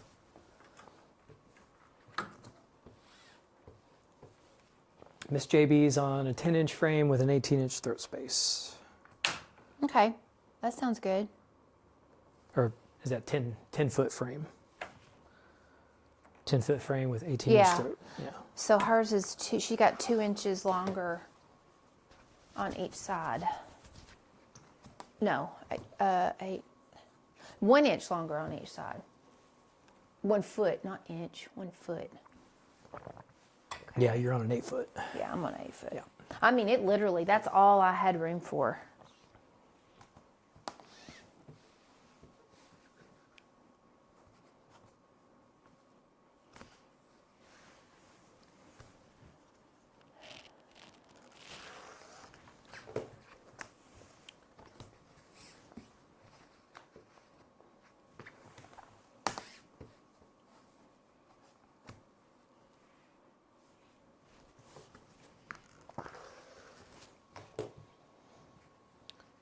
Barry, Belle and I will definitely check out your YouTube channel. I think you said you had a YouTube channel at Barry Quilts, same as your username. Definitely want to check that out. See what you're doing.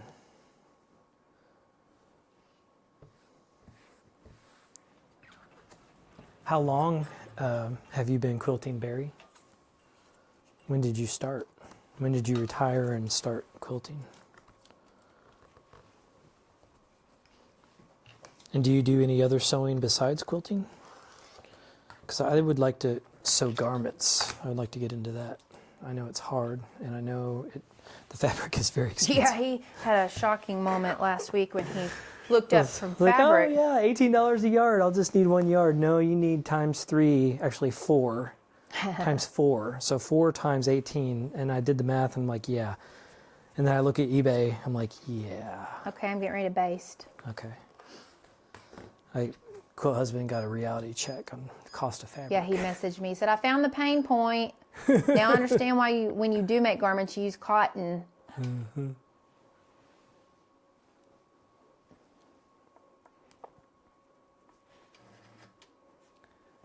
Just barely can't see the machine. I'm going to move the camera over just a little bit. That's because I've got it back because I'm basting.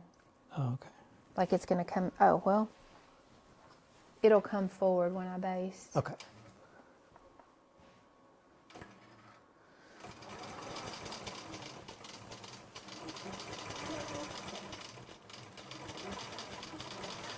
See how our battery's doing.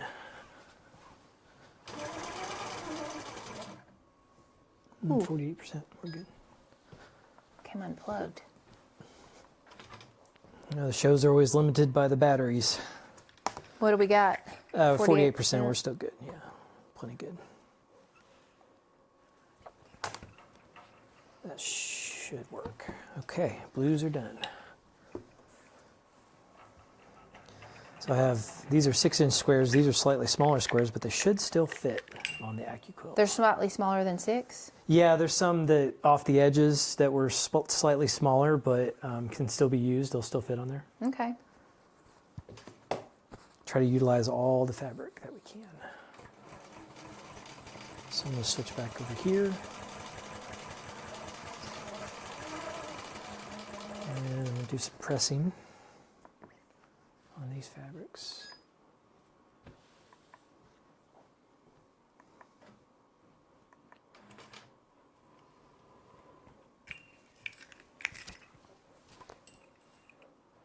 Brenda said she has the 2-foot extension for her frames in the rafters of her shed. When she moves to be closer with her son, the new home will have enough room. Oh, so you'll add those. Yeah, the nice thing about, I know this frame I have comes with extenders if I needed it, but I didn't get them.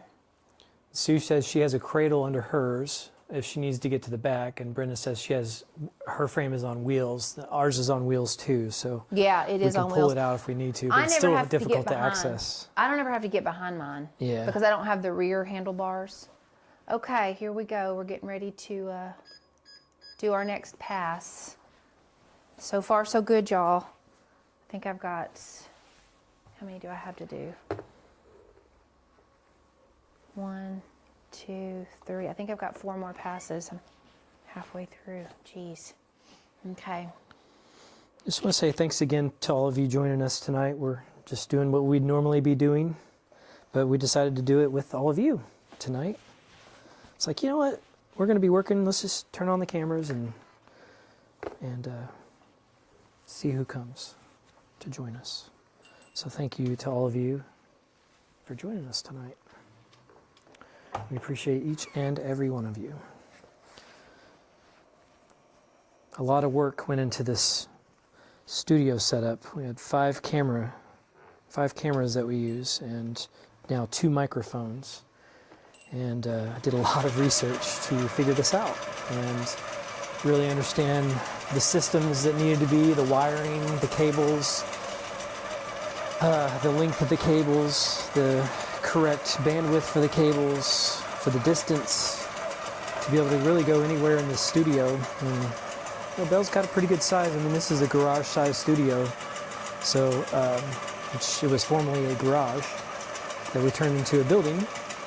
And so there was a lot of space to cover, so I really did a lot of chart the coursing to plan this out, and thankfully it's all working pretty well. We just had a few little kinks to work out as we went, and there's always sometimes little hiccups. You never know when something's not going to work. Like the keyboard, for instance, hasn't been working, and I put new batteries in it and just had to flip a few switches on it and finally got it to work.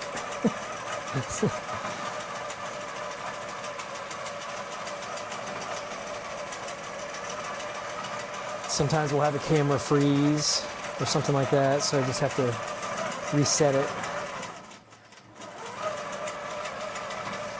We use OBS software on Windows to run our live stream through, so that's how we're broadcasting, is through OBS.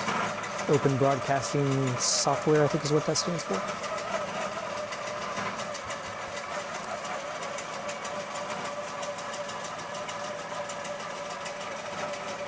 I know a lot of streamers use OBS. It's quite robust. Has a lot of features and useful plugins that you can add. But since we have 5 cameras, we're not running any filters or plugins really, because that takes a lot of bandwidth and makes it more intensive to broadcast, so I try to keep it as minimal as possible. We even had to, on the overhead view, I had some filters for a border and a shadow on the face camera view up in the corner. That's a circle, and that was lagging our system. So we were having lag every time we did the overhead view. We'd have camera lag. And I couldn't figure out what was causing it, and sure enough, it was the filters. One day I turned them off, and I was like, oh, no more lag. So, try to bring a better experience to all of you as we go.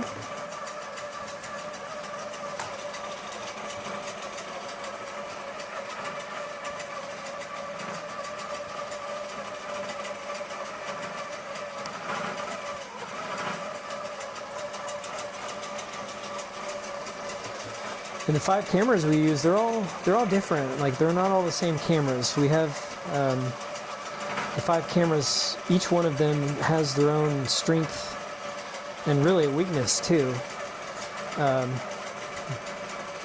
So they're all kind of designed to do one thing really well.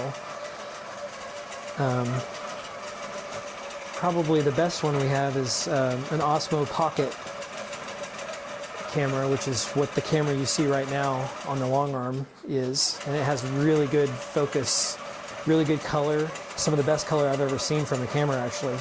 even rivals some of those expensive DSLR cameras for a fraction of the price. And so we use that camera really as the main machine camera typically. And then on the pressing station, we've got a Logitech webcam, 4K webcam. And what it does really well is it focuses really fast. So it really keeps that focus tight, focuses fast.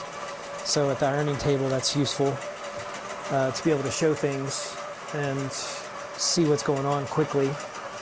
And then on the overhead view of the table, we have a Osbot Teal.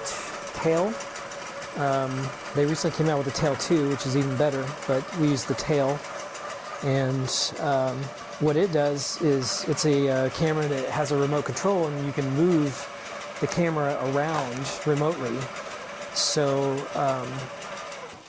that's really useful for this overhead view to be able to look across the table if we need to, or zoom out or zoom in. And then this is the OBS camera. So if I wanted to, I could zoom out or zoom in. So I can zoom in, zoom out, even zoom all the way out like that.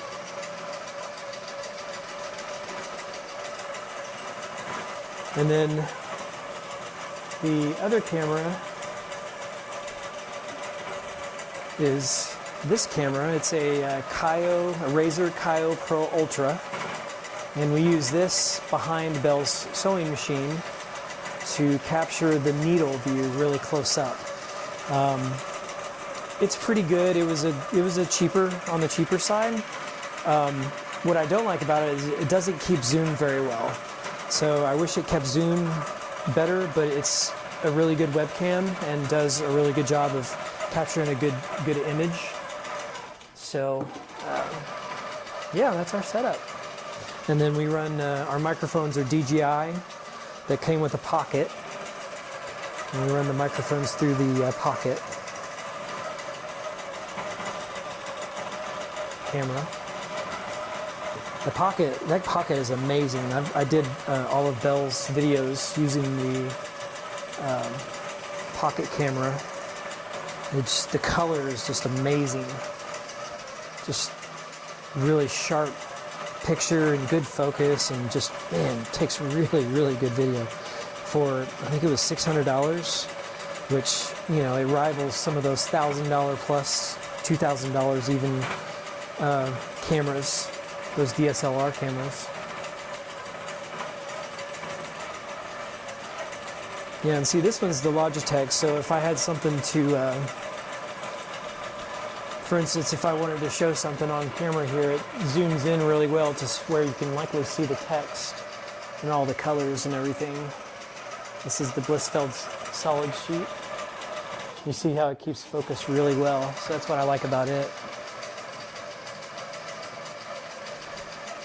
So they all have their strengths and weaknesses. Shout out to Jane Klaus. She's the one that kind of lit the fire in me to get this done, because Belle and I had talked about it for, gosh, months, maybe even up to a year, and it was a little intimidating to think about setting up a studio like this, or you know, because I wanted to do it right. I didn't want to just have one dinky camera and do it that way. I wanted, if we're going to do it, we're going to do it right. So Jane kind of helped me get started on that, and kind of told me what she was doing, and then that really got me set on course to get it done. And then we also the face cam view that you saw when I'm on the overhead view, that is a Panasonic Handycam, so it's like a little camcorder camera. And what's great about it is it is kind of makes you look better. It makes the skin look creamy. It doesn't have a filter on it, but it just kind of softens the picture a little bit. So it's best for the face-on view, which is Did somebody ask about the camera equipment? No, I'm just explaining what we're using.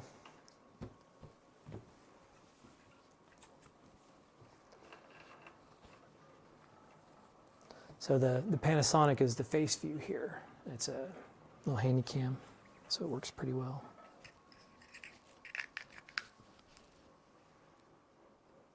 You know, I don't use my wheels much either, Brenda. I mean, I don't have a lot of space, but if we needed to pull it out, like to get back there, because the plug-in and stuff, we thought we needed them for that reason.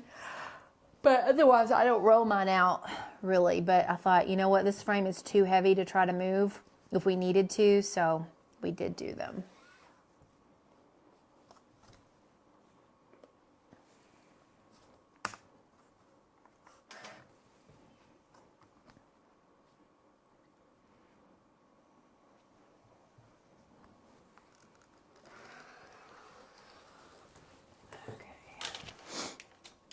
How's it going? You got them all cut? No, not all of them, but almost. We're at the end of the yellows here. Yeah?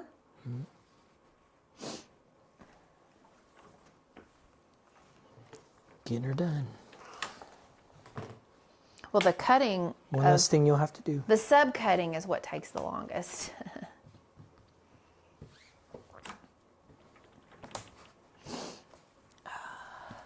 Should have brought my Kleenex out here. You know, I meant to grab that for you. I forgot. That's okay.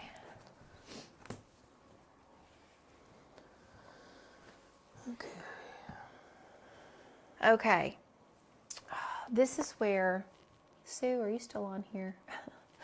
This is where, so by the time I start to get closer to the bottom of the quilt, it's like, Looks like your tension's off there.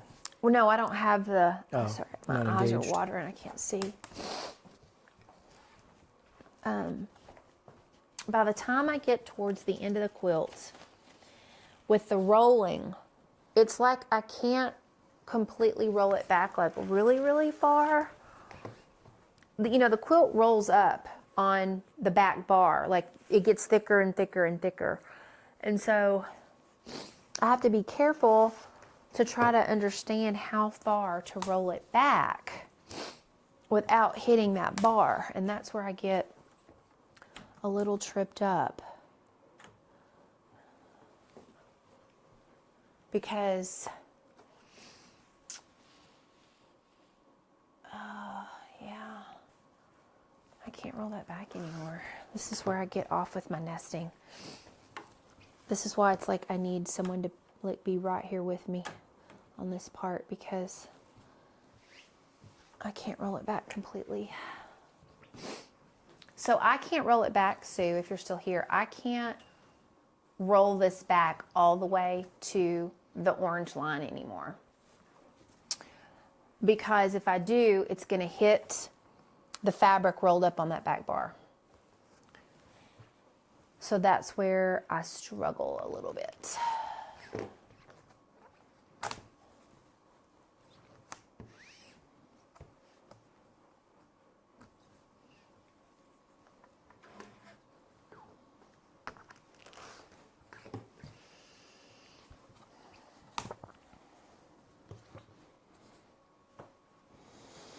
Okay, I'm finally done cutting.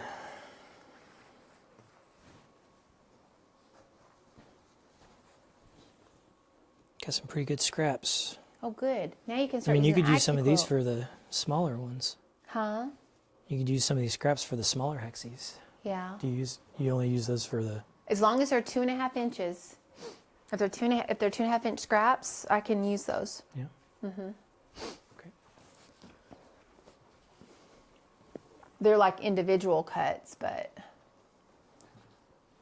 okay. Okay, so I'm ready to It's start getting close. using the Accuquilt. So you can see what I've got going on here. Got these are slightly smaller, but they should still fit. So you can see we got the blues here. Here's the greens, the oranges, and the pinks. And then we got the yellows here.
I think, Miss Bryant, I think that Juki, since you have a, well, what frame did you say you had? Let me see. I don't remember. Did she have the Miss JB? Juki? Yeah, but I can't remember what frame she said she had.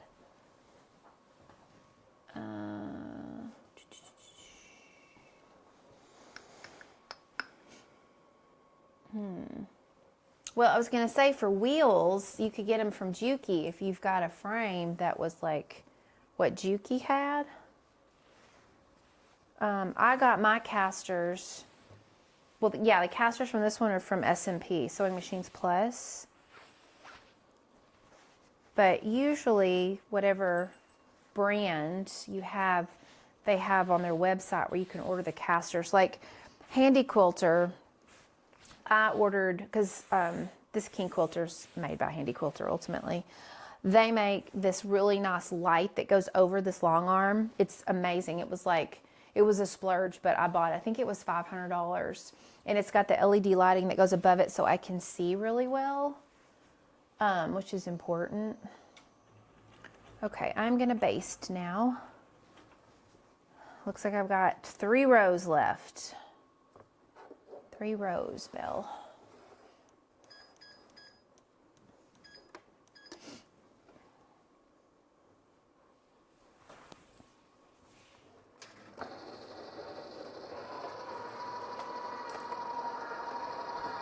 I think it took Quilt Husband and I 3 weeks. It took us 3 weeks all together on and off because I had a lot of stuff going on. To get the frame done, we had to order some other parts for it because this was used. And then we kind of went on vacation. And then I came back and that's when I started learning how to use it in August. Okay, let's see. I have my snips. You got the snips? Yeah, I pulled, You have to use the little snips over there. I pulled one. Sometimes they... Pulled that one. Yeah, you never want to pull. Don't pull them because it'll do that right there. Mm-hmm. I mean, that one's fine for that. It's a demo, but normally you'll have to snip it. Okay.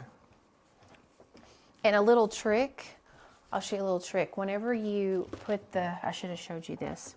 When you put this on top of here, do this and then slide it.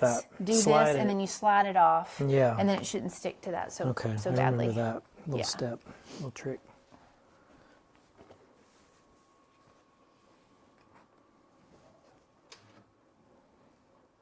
Oh, that's satisfying right there. Is it? Well, when you just peel it off and they're all boom right there. It's like, oh, there's your hexies. I love the Accuquilt. It saves your shoulders. I know a lot of people so fast. Love it for that reason. Move this over. There we go. There, we're going to switch back to Belle and see what she's doing over here. So she's getting ready to start another row.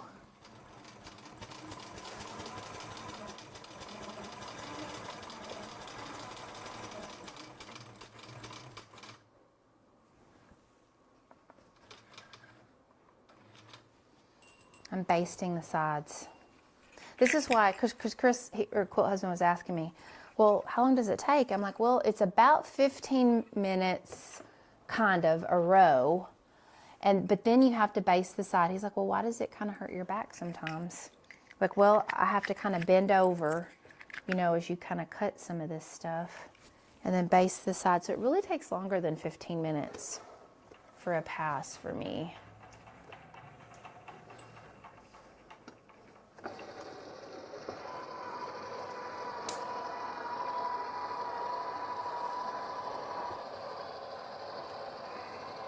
Okay, now we're gonna base down this side.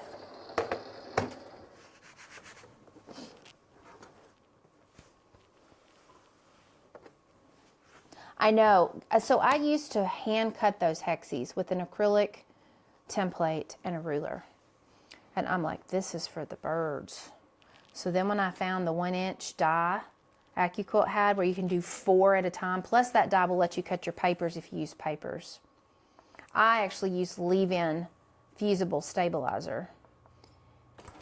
And then I was like, you know what?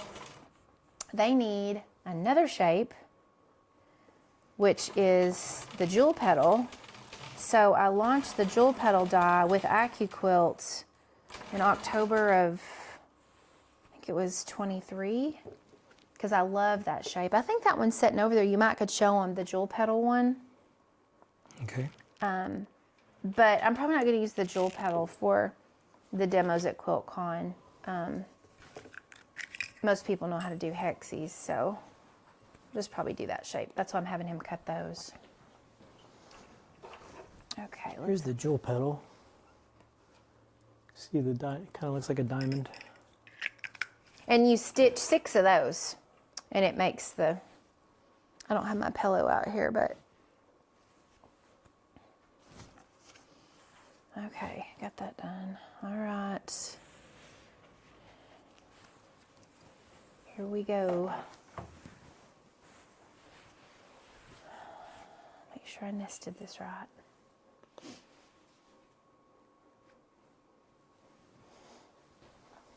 Thanks, Brenda. The thing that makes me nervous is when they're hanging by a thread, and so I have to cut it, but make sure I'm not cutting the hexie.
Excuse me. Miss JB, the backing fabric, this is from Benartex. And it's one of their wad backs. So, you know how that goes. You don't have to piece your backing if you use wide backs. And I don't remember what it's called, but if you look in the wide back section on their website, it'll tell you the name of this print. I can't get to the selvage right now to tell you, but I probably could look it up. Let me look it up on my phone and see if I can tell you what it's called. They had like a blue, and they had this pretty, like, it's like 2 shades of pink. And I've got the blush, in part of the piecing here, so I thought that would be really good. And then I'm going to use, let me show you what color binding I'm going to use. I'm going to use the blush binding. So this is the color I'm going to use for the binding, which is the same pink that's in the quilt. Let me see what it's called, but it's all Benartex fabric, but this is a wide back, and of course it's nice because you don't have to piece it. Let me see what it's called.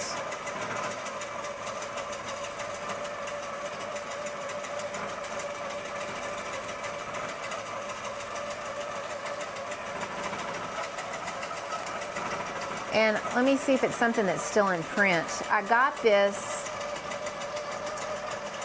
So this is my beginner quilt sampler quilt along that I did last year. So I actually got the fabrics from them at the end of 2024.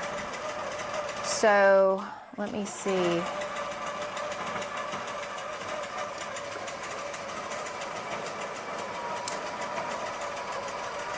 I'm gonna Google wide backs and see if it's something they still print or not.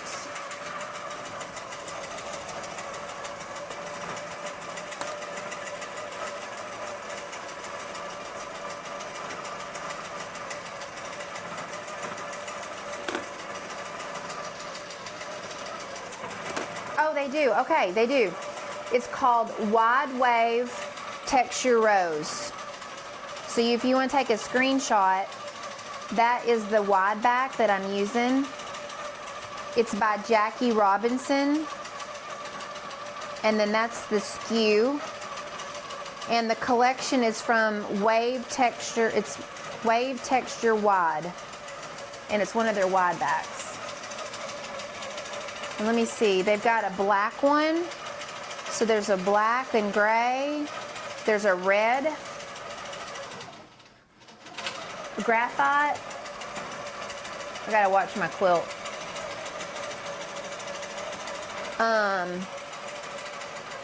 Let's see what else. There's like a really light gray. There's the red. There's a yellow. Green, medium green. So yeah, it's still in print. Dark green, there's the blue I was telling you about. There's a dark blue, purple, bisque. Yeah, so it's called Wide Wave. Wide Wave. That's what I'm using. Some nice colors. You're welcome. Yeah, it's not orange. It's these are pinks, like a couple shades of pinks. They didn't have any orange, but it might look orange. I don't know on your screen, but it's definitely like a dark and a light pink. My new collection, Montgomery Mountain Charm, has 2 wide backs. Those are really helpful when you don't want to have to piece backing.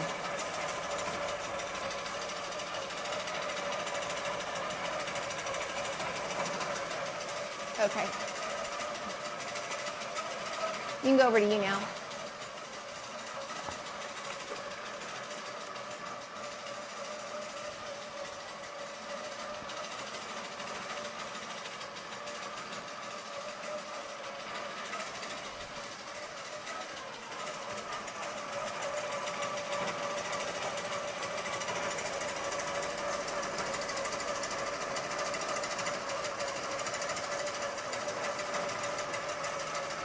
You've made a lot of machine embroidered snowballs with faces. An Accuquilt die would be great for that. Yeah. And you make cardboard templates. So Brenda, did you know you can get your own die made? They actually, the sister company, I forget what it's called. Go on the Accuquilt website, because I had my jewel petal die made for me first, initially, for my own use. And then it was like, you know, when people saw me using it, they're like, can we get that?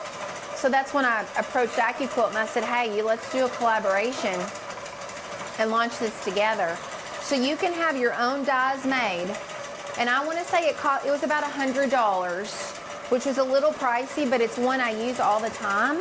And if you are making those snowmen or snowballs with faces, then you've got your own dimensions and all that stuff, they can do that. It's just, that's not I forget the name of the company that does it, but it's definitely an option for you.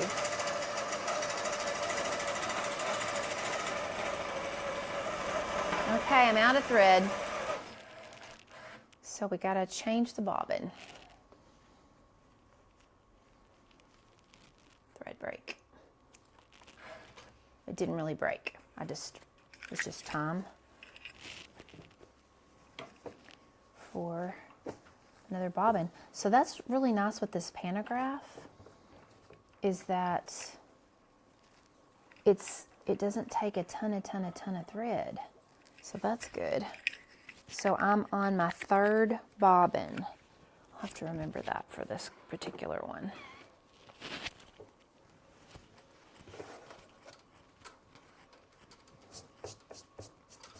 How's it going over there? I'm getting through them. Yeah, Brenda, I think like you'll the old enjoy days. it. If it's something you do a lot, it's worth the $100. What you do is you send them.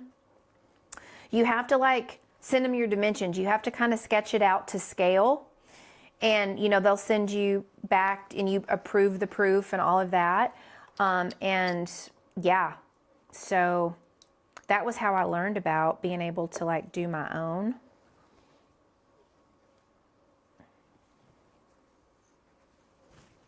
It was definitely worth it. This one. I said I'm gonna go ahead and do this one because it's kind of tight. So you got this little catcher tray right here that it'll just flop down on. Yeah, it's called the die catcher. That is a new thing, Accuquilt. That's listed in the description box too. I used to have to kind of catch it or it'd fall down. And that I got that with the Go bolt. So the Go bolt is just like the big, but it's smaller. And that little tray catcher is really handy. I know some people were like building their own tray catchers for a while, and I think Accuquilt eventually was like, okay, people are building their own tray catcher. We need to come up with something. Okay, where did that break? Right there. Okay. Yes.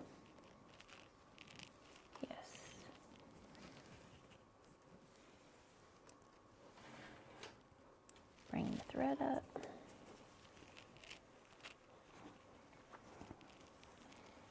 Sometimes they hang on just by one little thread. Yeah. The heavier the, I mean, you're really only supposed to go 6 deep, but sometimes they get a little hung up there. Yeah, it almost makes me want to go 5 deep so I don't have to do this. Well, if you want to try that, you should. Because I'm afraid, like, one little slip and you're cutting into the hexie, so it's like...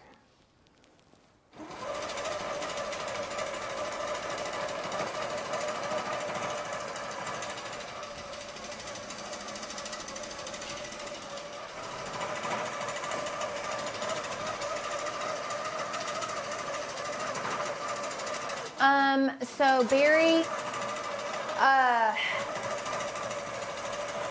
if I remember correctly, they could. So that's why I ended up approaching them about it, about launching it with them. So if you've got an idea for a die that you know think could do really well, you might, especially if you already have a business and an online presence that you can market it as well, then they will do sometimes collaborations if it's something that could be a popular die. But you can read all about the rights and all of that stuff, Barry.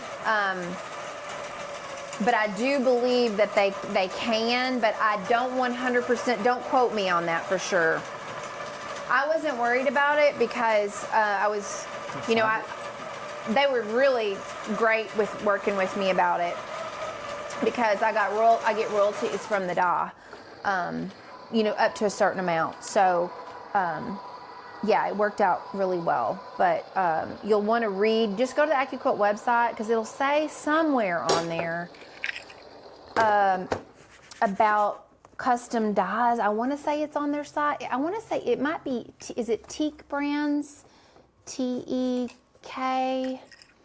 Brands is like the sister company or something. I'd have to like look 5 back. up is the way. Let me look back on one of my dyes and see my original one. So when we go 5 up, we don't have to worry about snipping. So that's what I'm doing here. Well, it's actually branded. It's actually branded with the Go, like logo and stuff. But it was like through their sister company where it was just for me initially. And so you'll want to check with them on it. The die just needs to be cleaned. Rotate the mat may help too. Oh, yeah, babe. Let me give you another mat that's not so tore up. That may help you. Okay. Let me see here what I got.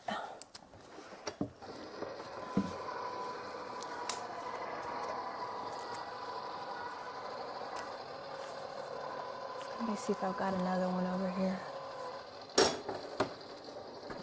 Maybe I don't. How do you clean the die? Oops, I forgot to. What size is this? Is it a 5x10? No. Probably see. about that. No.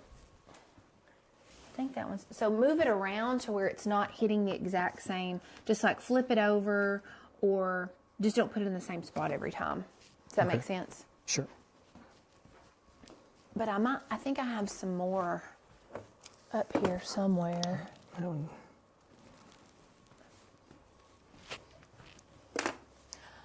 Okay, it's time to nest again, y'all. We're getting closer to the end here. Looks like 3 more passes.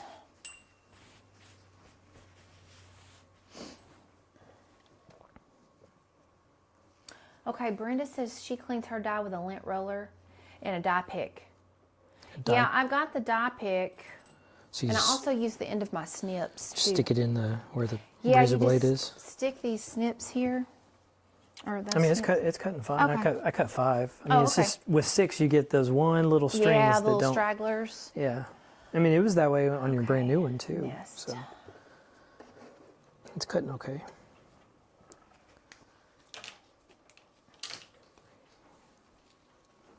Let's just do 5 up. I don't know how anybody quilts more than one quilt a day. I guess maybe if you've got the 26-inch. I'll be zooming them out. Be zooming them out with 26er. Yeah, Probably cut those passes almost in half. yeah.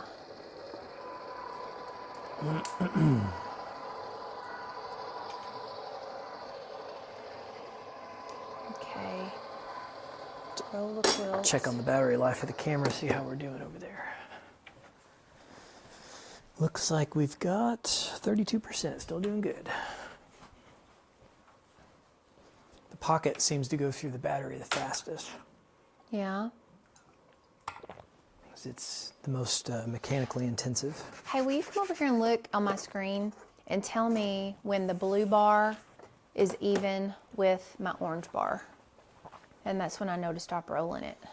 The blue. The blue bar that's moving. So yeah. Tell me when it's even with the orange bar. Okay.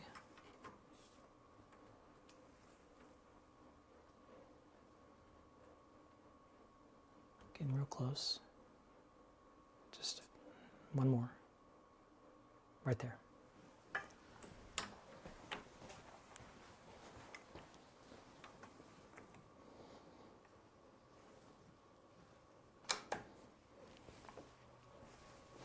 Well, look at that. There's a string, even when I did 5.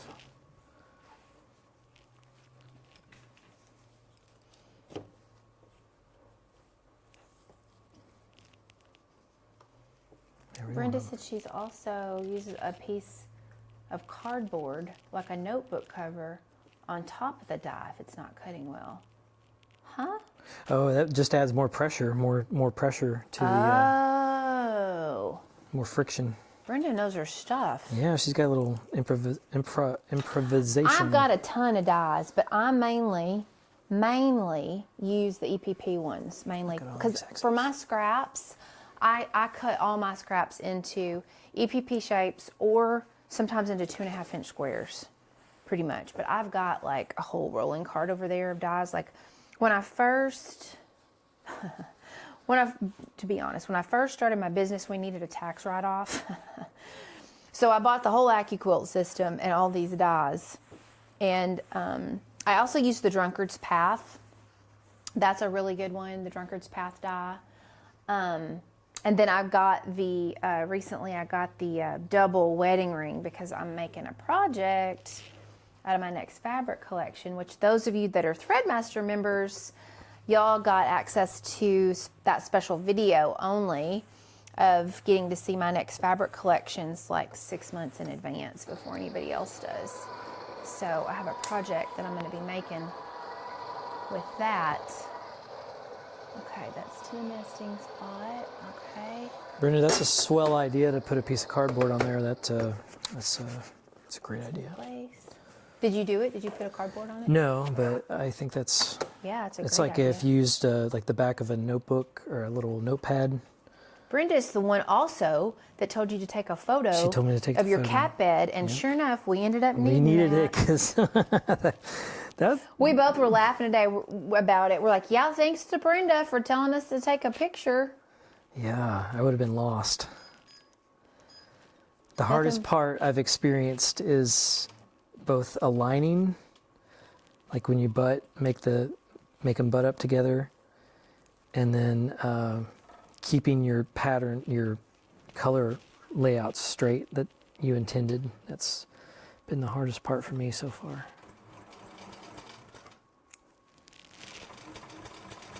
Because it's so easy to get things flipped and rotated and backwards, and I can understand now the frustrations that Belle had when she would get things reversed or flipped. Yeah, my brain does that sometimes, and it is very frustrating. It's so easy to do anyway. I mean, Yeah, it's why sometimes when you come out here, it's like don't talk to me. It's hard. Yeah, I'll be like, can you wait for a second? Like, I can't listen and do what I'm doing at the I was same like, time. what? Like, how can Now you you not? know. Now I know. I As hate they used to having say in G.I. Joe, unpick. knowing is half the battle. Huh? Knowing is half the battle. Yes. As they used to say on G.I. Joe. You use the strip die and the 2.5 die, yeah. You got the idea from a group chat, not your idea. Aren't you humble, Brenda? You could have been like, yeah, that's my idea. I was really humble.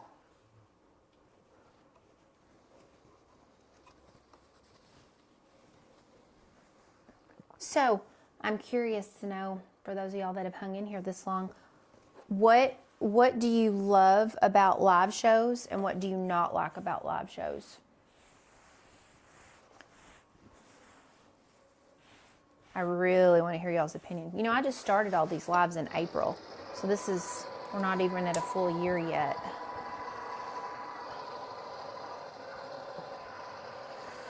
It's hard to know like what people want, what people love, what people hate. It's just like you just kind of got to put it out there and hope that people dig it. Well, we do know one thing people love. When Quilt Husband films at the shows, where so people can see. Yeah. Those videos did well. Yeah. Helped pay for our trip. Very expensive to travel.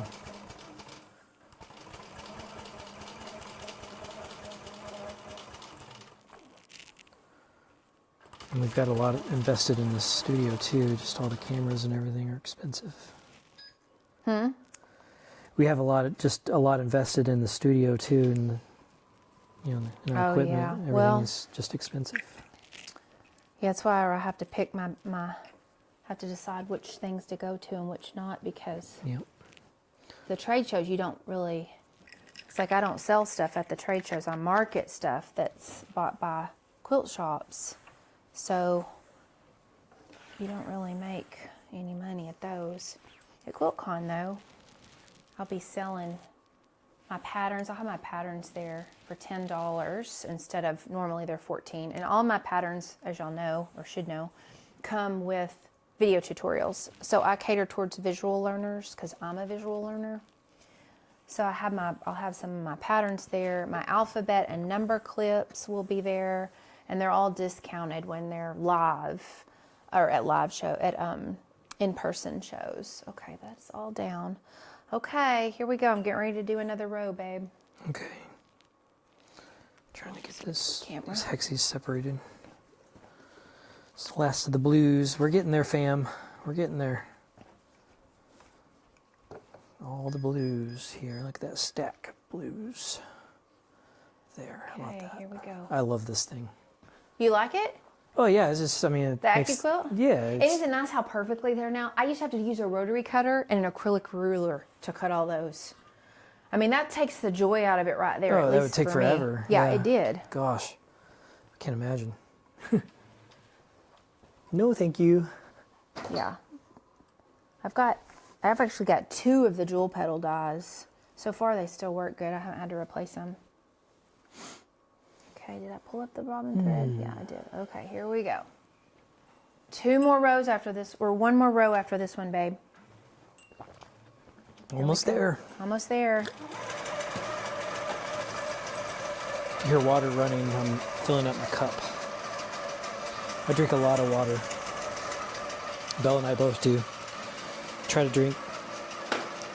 drink up to 100 ounces a day of water. You're supposed to drink half your body weight in ounces to be hydrated. Barry says try retirement. He highly recommends it. Try retirement. Well, Barry, I'm still only 50. I'll be 51 in April, and Quilt Husband is 45. We can't retire yet. Yeah, I got a ways to go. Got a lot of savings to do for that. A lot of money making to do for that too.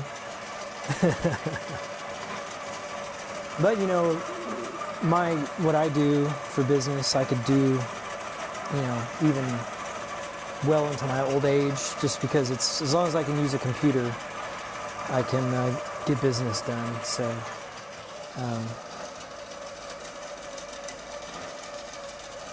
thankfully I didn't have any physically demanding type jobs or businesses that I've had to run.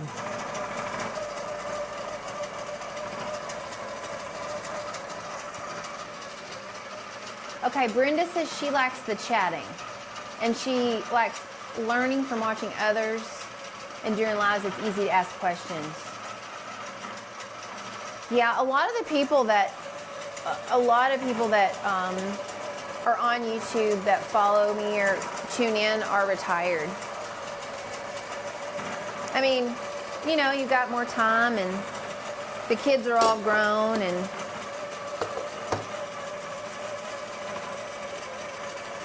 I just love these swirls. So what time? So I started this, the live was at 6:30. And I should be done with the last pass probably by 9:30. So this takes three hours to quilt this quilt, basically. Yeah, we've been going for 2.5 hours. Okay. Yeah, so basically this is a 3-hour quilt. So y'all actually got to see, I have got one more pass to make after this one, that it took 3 hours to quilt this quilt with this pantograph with a 16-inch throat space. I was able to do 9.5-inch passes. So that's not horrible. The one I did last week, it was granny squares, and it was practice, and it was a quilt that I had in my hoop, thinking I was going to hand quilt this all last year. I didn't do it, and I was like, you know what? I'm taking it off the hoop. I'm going to put it on the long arm and use it as practice. And I used 2 layers of batting, wool and 80/20, and I washed it, and it's so crinkly. Oh, it's so crinkly and comfortable. Quilt Husband was mortified.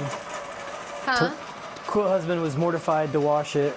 Yeah. It's like, there goes the fresh, crispy quilt. He doesn't like quilts washed. He likes them to stay fresh. I'm like, you've got to wash them. They're them. just so crispy and just, they got, I don't know. Oh, so Barry, he's cutting patterns and chatting.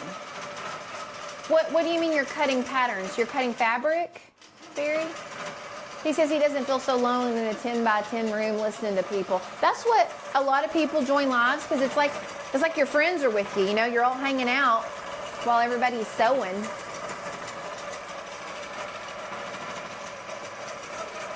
Power of the internet.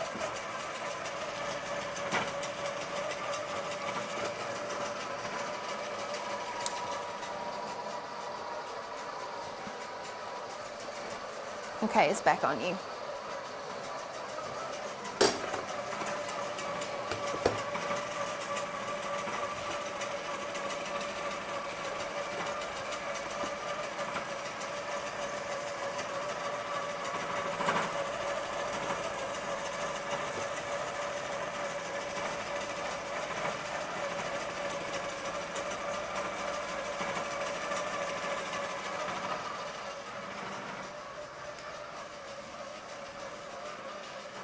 Well, Barry, I look forward to meeting you at Quilt Con.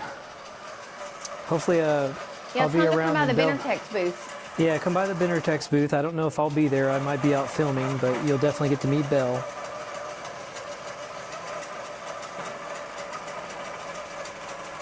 All the girls in the Benartex booth are going to be wearing their Hestia aprons by Jane Klaus. We love Jane. She was formerly with Sewing Machines Plus. And she's So just Barry, I have that curved fantastic ruler. individual.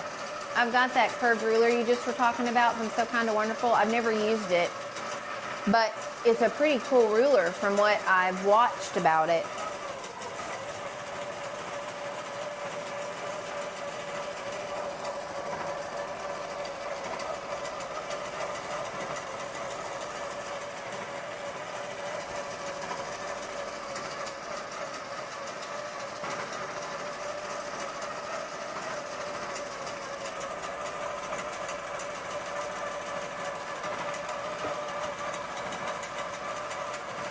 So Brenda, they have the makeshift design walls that are foldable. You can like fold up and put under your bed. I don't know, you might already knew about those. But for those that don't have room for a design wall, which, gosh, I would be lost without mine, they make the foldable kind, if you've not seen those.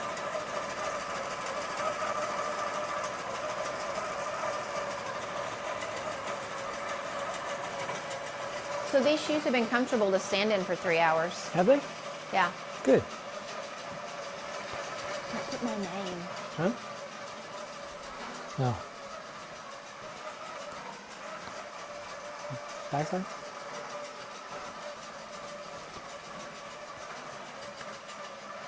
I don't want my Put name. that face down. Oh, to use for, yeah. Oh, to use to cover it. I see what you're Brenda, doing. I'm going to try out your little trick here. Okay. I'm going to use this postcard here. Put it through. Hopefully it works. Barry says he usually watches us on TV, but he never comments. Okay. Well, we're glad you did, Barry. It's always fun when people talk.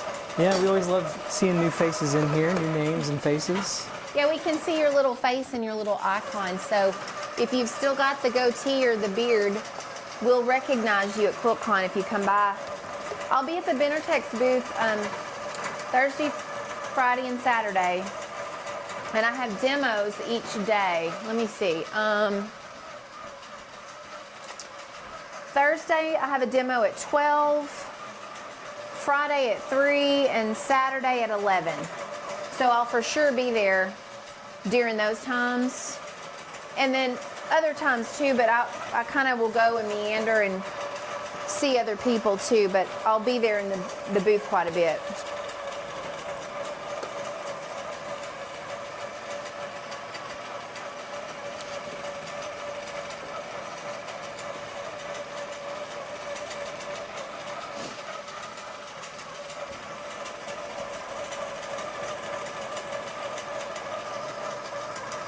I do have stickers, Barry. I have stickers. And ribbons. And I had to order a bunch. Okay, so Barry, there's two things of swag. I have stickers and I have ribbon. So it is the, you know when you have, let me see if I've got one. When you go to an event and they have the ribbon that goes at the bottom of your name badge. Let me see if I can find one. So you know how they have these? Well, I have ones that are going to go across the bottom, like down here. Whoops.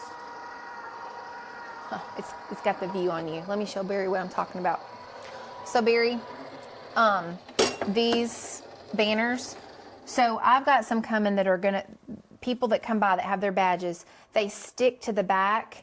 And right here at the bottom, it says Lovely Maker. Because people that belong to my Facebook group, I call the Lovely Makers because my slogan is Make Lovely Things.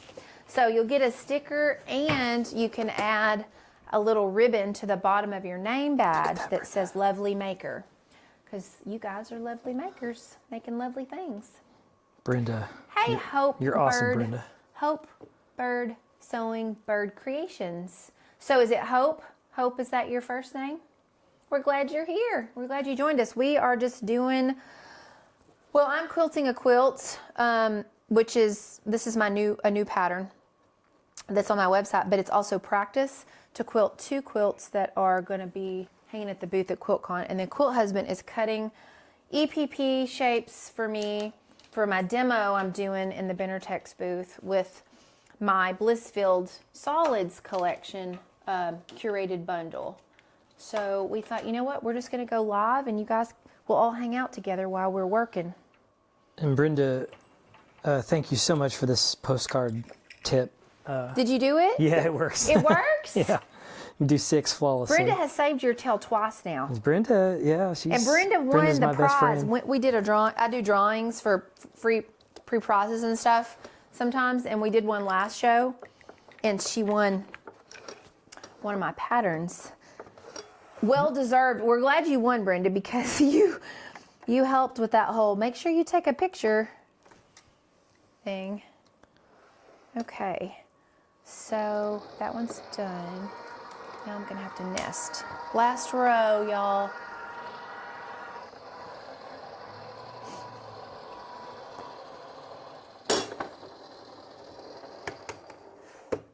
Hope won S&P's big prizes. Okay. You did? What'd you win? Oh, what did you win, Hope? Did you win like the makeover, the studio makeover? Yeah, so kind of wonderful. I've heard that ruler is good for the double wedding ring quilt. Let me show you. This is, so there, the Accuquilt die has it. It's a 2 companion die. I'll let Quilt Husband show it to you. There's 2 dies that go to it to make the double wedding ring. You'll have to show that to them. You'll have to take them out and you can show. Okay. And there's the link below. You can use one of the Accuquilt links below to get to it if you want to read about all the details of it. But So we have this double wedding ring 2-die shape A, which is the center part, it looks like. Oops. It's just this part here.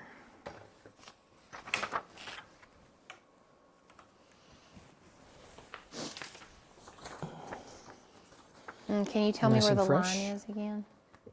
Huh? Can you tell me where the line is again? Sure. Sorry. And my border is not even at the bottom. I'll be Oh right boy, back. Belle. Okay. Yep, keep going. Keep going.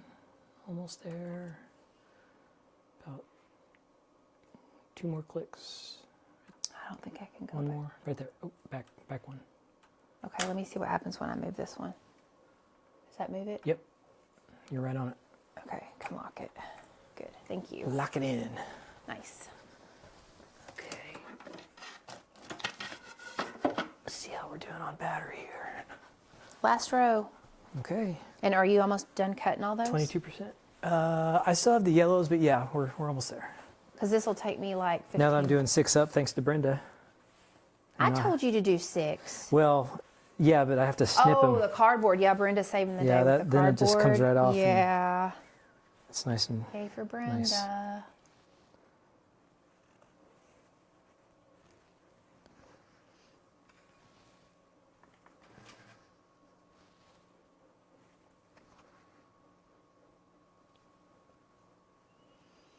Okay, nesting completed. Now let's baste. Baste the last row.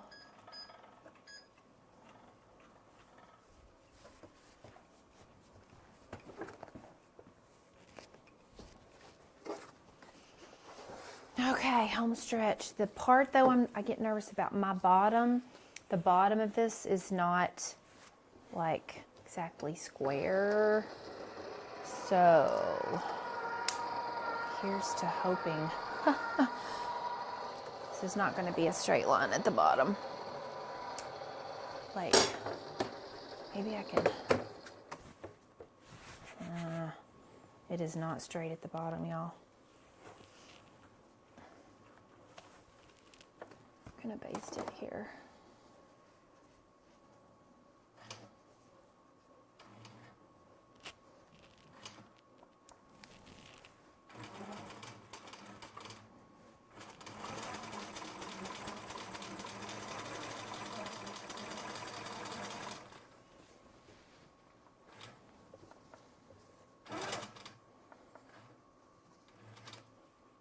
Hope says she has the Butler Robotics too.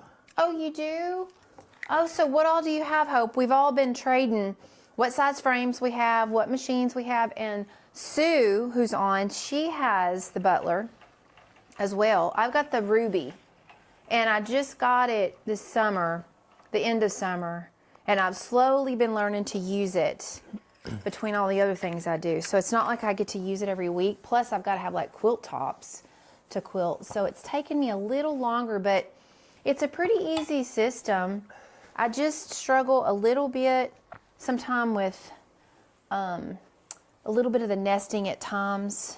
And like when I get to the very end sometimes, like if my quilt's not square on here, it's like, but I'm getting better. But it's definitely a very simple system for someone like me. That, okay, yours is on the Moxie. So you have probably what, a 5-foot frame? I have an 8-foot.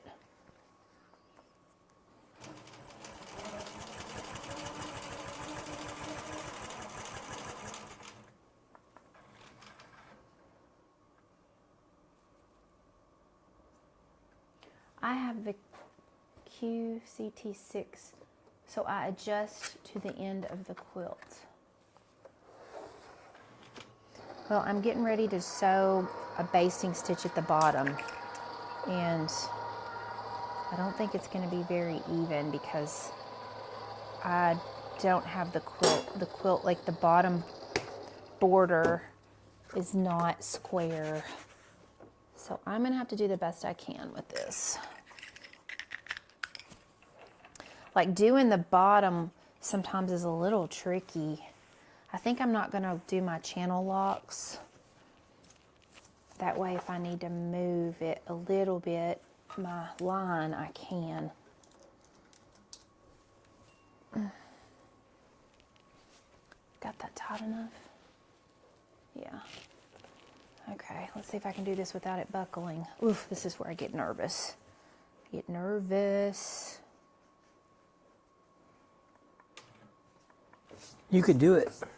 I believe in you. This is where I struggle sometimes is the bottom row. It's like, it'll want to like buckle.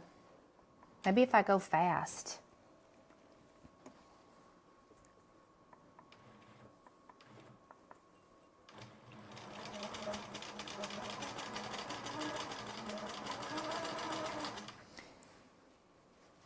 See how it wants to, yeah. That's where I just really struggle. You see how it does that? It makes me not want to baste the bottom of that. Because it doesn't want to, I'm not doing it. Let me get to the other end so y'all can see what I'm talking about. I'm going to get to the other end and I'm going to show you. Like, this is where I'm still struggling, is based in that very bottom row. Can you set the point so that the pattern will fit? Well, it's set so my last row quilts this last section. The problem I struggle with is, let me show you here. To do the basting stitch, when I do the basting stitch along here, it pulls, you see it will pull like this, and then it causes like a buckle. So if I was starting at the other end down there doing my basting stitch, and what happens is when I do the basting stitch, watch what happens. You see how it like buckles the fabric? Like, how do you keep that flat? Like, I think I'm not gonna baste that bottom. Yeah, Brenda says she never based the bottom. Okay, thank you. I don't feel so stupid then, because I have been struggling every single time with basting the bottom, and y'all can't see this other side, but it like buckles the fabric at the bottom, and I'm like, how are people doing this? You know, so that makes me feel better. Okay, well, I'm gonna pick just those couple little stitches down here because it makes it kind of like buckle. And she also said, could you hit the bottom with some steam or basting spray? You know what? I'm going to do the basting spray. That is a fabulous idea. That is exactly what I'm going to do. I'm having to kind of pick that little bit of basting stitch out down here. And that's what I'll do. I'll put basting spray on it. Thank you, Brenda. Brenda's our wing lady. Huh? Brenda's our wing lady. You are a wing lady, Brenda. Well, it's funny, when I got this machine, I told people, like, y'all are going to get to follow along the adventures of Belle, learning how to use a long arm. You're going to get to see all the... But I didn't let y'all see some of the very beginning because there was moments of, like, tears with, you know, I mean, there's just a learning curve with learning new stuff, right? But now I'm like, okay, I'm better now. Okay, Brenda, I'm going to get the basting spray. I'm going to move this out of the way, though, so I don't get it on the machine. And grab my basting spray. So do you not quilt the bottom of yours either for the same reason? Oh, that's a fabulous idea. Ooh, that's sticky. Sticky. That's what I'm going to start doing, and I'm going to think of you every time I do this now, Brenda. Like, Brenda saved my tail. I swear lots of times my followers and subscribers, either in my Facebook, my Lovely Makers Facebook group, or on YouTube. Really, I think it's been YouTube. Probably I've got the most tips from people because y'all been doing this a lot longer than me. Did y'all know this is just year 6 for me? Year 6. Whoops, I got a little bit on the top of the quilt. Look at that. It just kept that down. Thank you, Brenda. I'm just going to keep this basting spray right over here. Okay, here we go. Last row.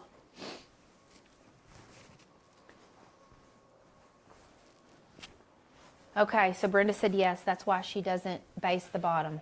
So it's not just me. I'm like, what have I done wrong? Every single time I got down here, it's like, I don't want to base the bottom because it ripples. Fortunately, the last quilt that I did, the earlier, what day is today? I finished, I guess, what night was that? The night we washed our sheets. Was it Saturday night when I finished Sunday, the other one? I believe. Sunday. Anyway, I hit it.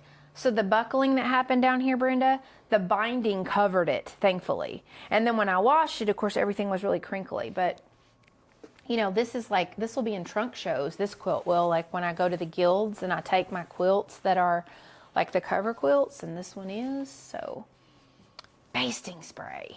Thank you, thank you, thank you. Okay, we're ready to go. Last row.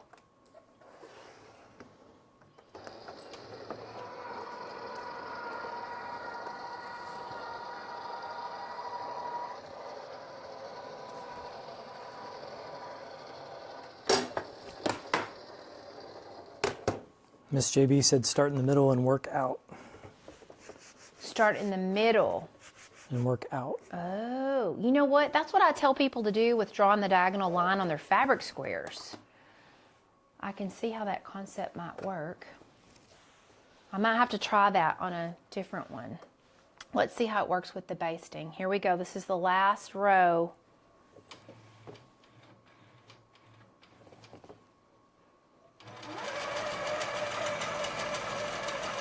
Yeah, it held it down.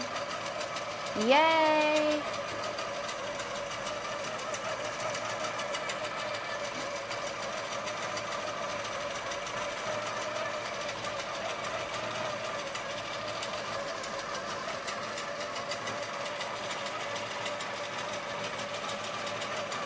Oh man, this is the first time I've nested with no problem. I'm so proud of myself. Y'all got to watch me do one where I had no nesting problems. Thanks for your help, Brenda. We appreciate you. We appreciate all of you.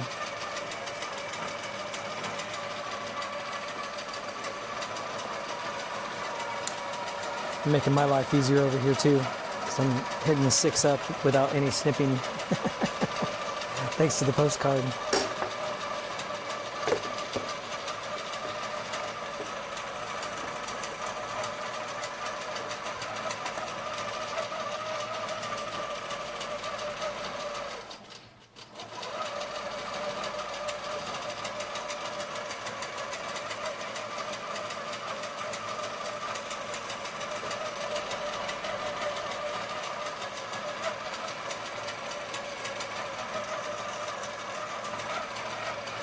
I'm so glad I got this big light over here because when we do lives, you can see the quilt really well, like the pattern. If I turn this light off, look how dark it would be. See how dark that would be? Yeah, it makes a big difference. Yeah.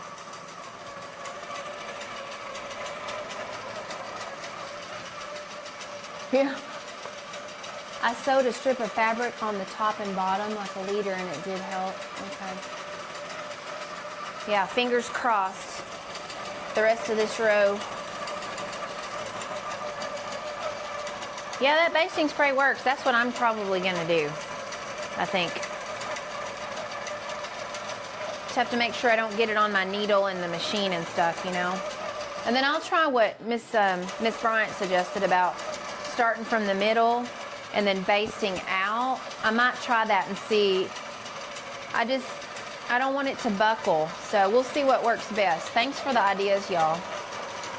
Because I think I would have not done anything. I think I was just, like when I could tell what was gonna happen on the other end, I was like, I'm not gonna baste the bottom. But I did not think of spray basting it, glue basting it.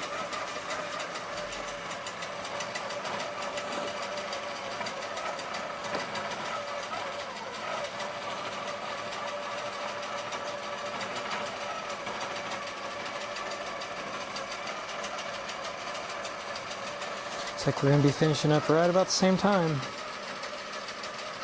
Yeah, I'm glad it's working too. Some of my last squares over here, cutting.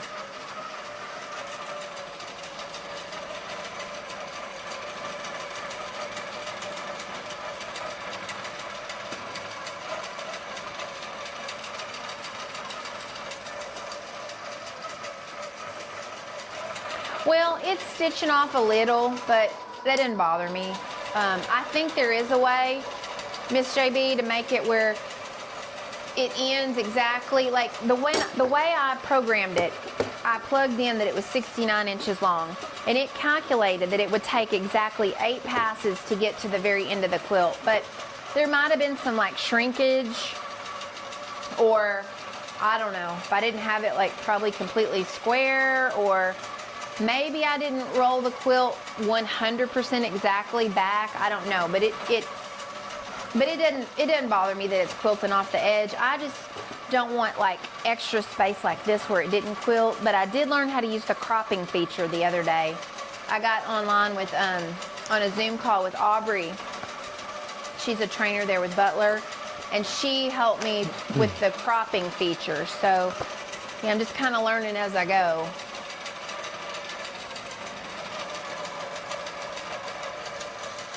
All done.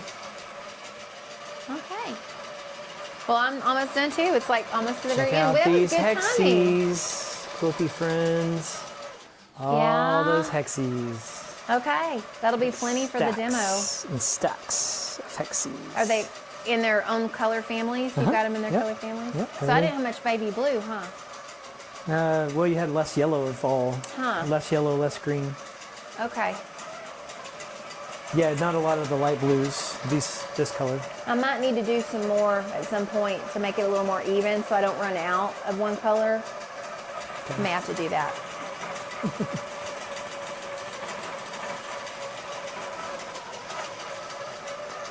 Quilt Husband won the race. Yeah, because Brenda helped me cheat. Yeah, he did win the race. The cheater tip. Because that was it. I The literally postcard. have like 5 more minutes. You beat me by 5 minutes. Yep. That's funny. I had the That little. was good timing. We didn't even know it was going to work out like this. Yeah, right at the same time. Yeah.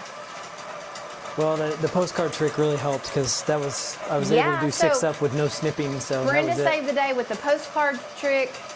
And the basting, Basting. the glue basting at the Yeah. bottom of my quilt. And take the photograph.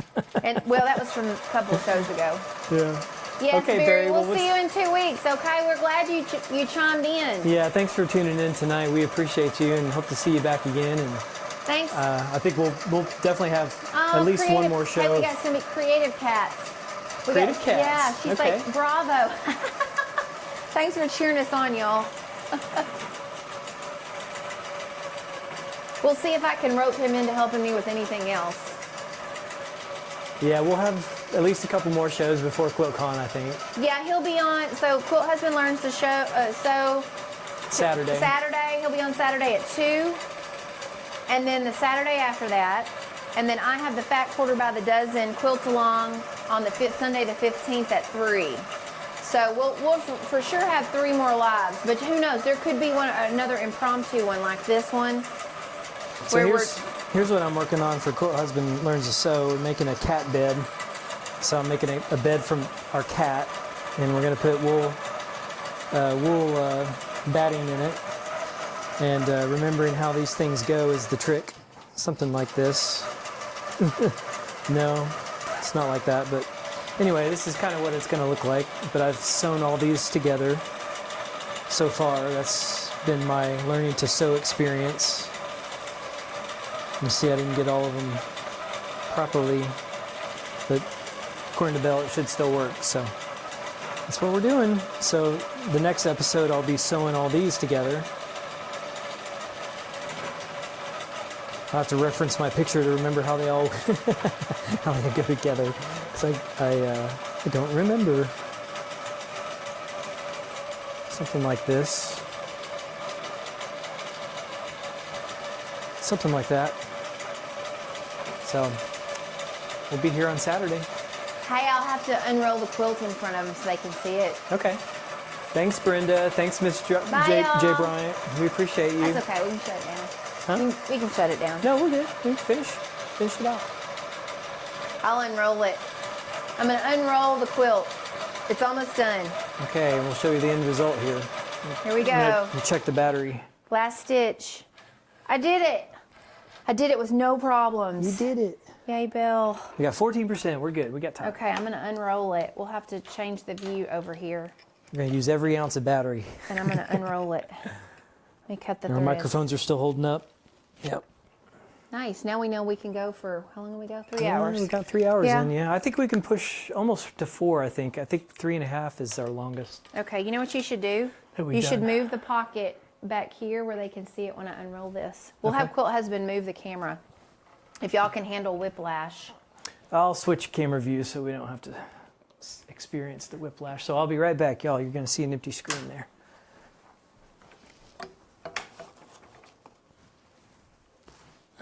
Okay.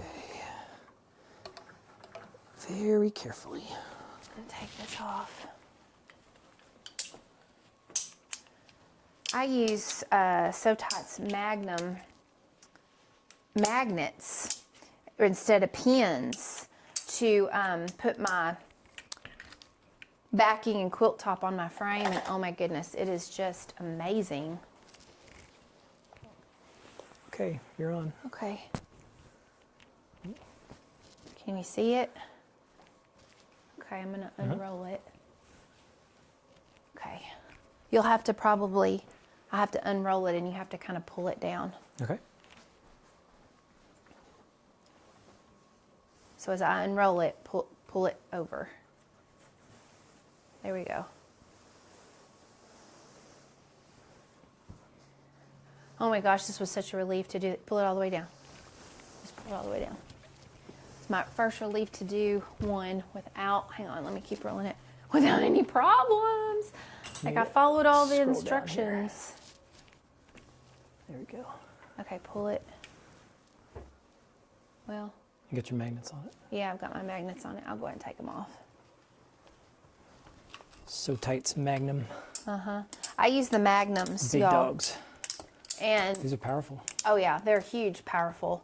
They're a bit pricey, but I don't have to do needles, and it's like boom, boom, boom. I can load the quilt super fast. Okay. I don't know how far the video goes up. Let's The top is. When we lower it, Top y'all is see about it? right here. Okay, so we'll lower it. Yep. Here we go. I like the swirls. And then here's the back. I'll let you grab the back and show the back. So this is what the backing fabric looks like. Isn't that cool? It's like swirl fabric and then the swirl pantograph. Nice. Wide back for the win. High five. High five. Bye, y'all. Thanks for following along and thanks for cheering us on. I know I love the swirls too. Now I'll be squaring this up tomorrow. Woohoo! You want to come over? Yes. Okay. Let me set this on top of here so it won't be all wrinkly when I have to square it up tomorrow. Okay. 3 hours of work. Thank you all for sticking with us tonight. We got it all done. We did it. Yes, we did it. All right. Okay, y'all. Y'all sleep good. Have a good night. We'll see you next time, Saturday, 2 o'clock. Quilt Husband learns to sew.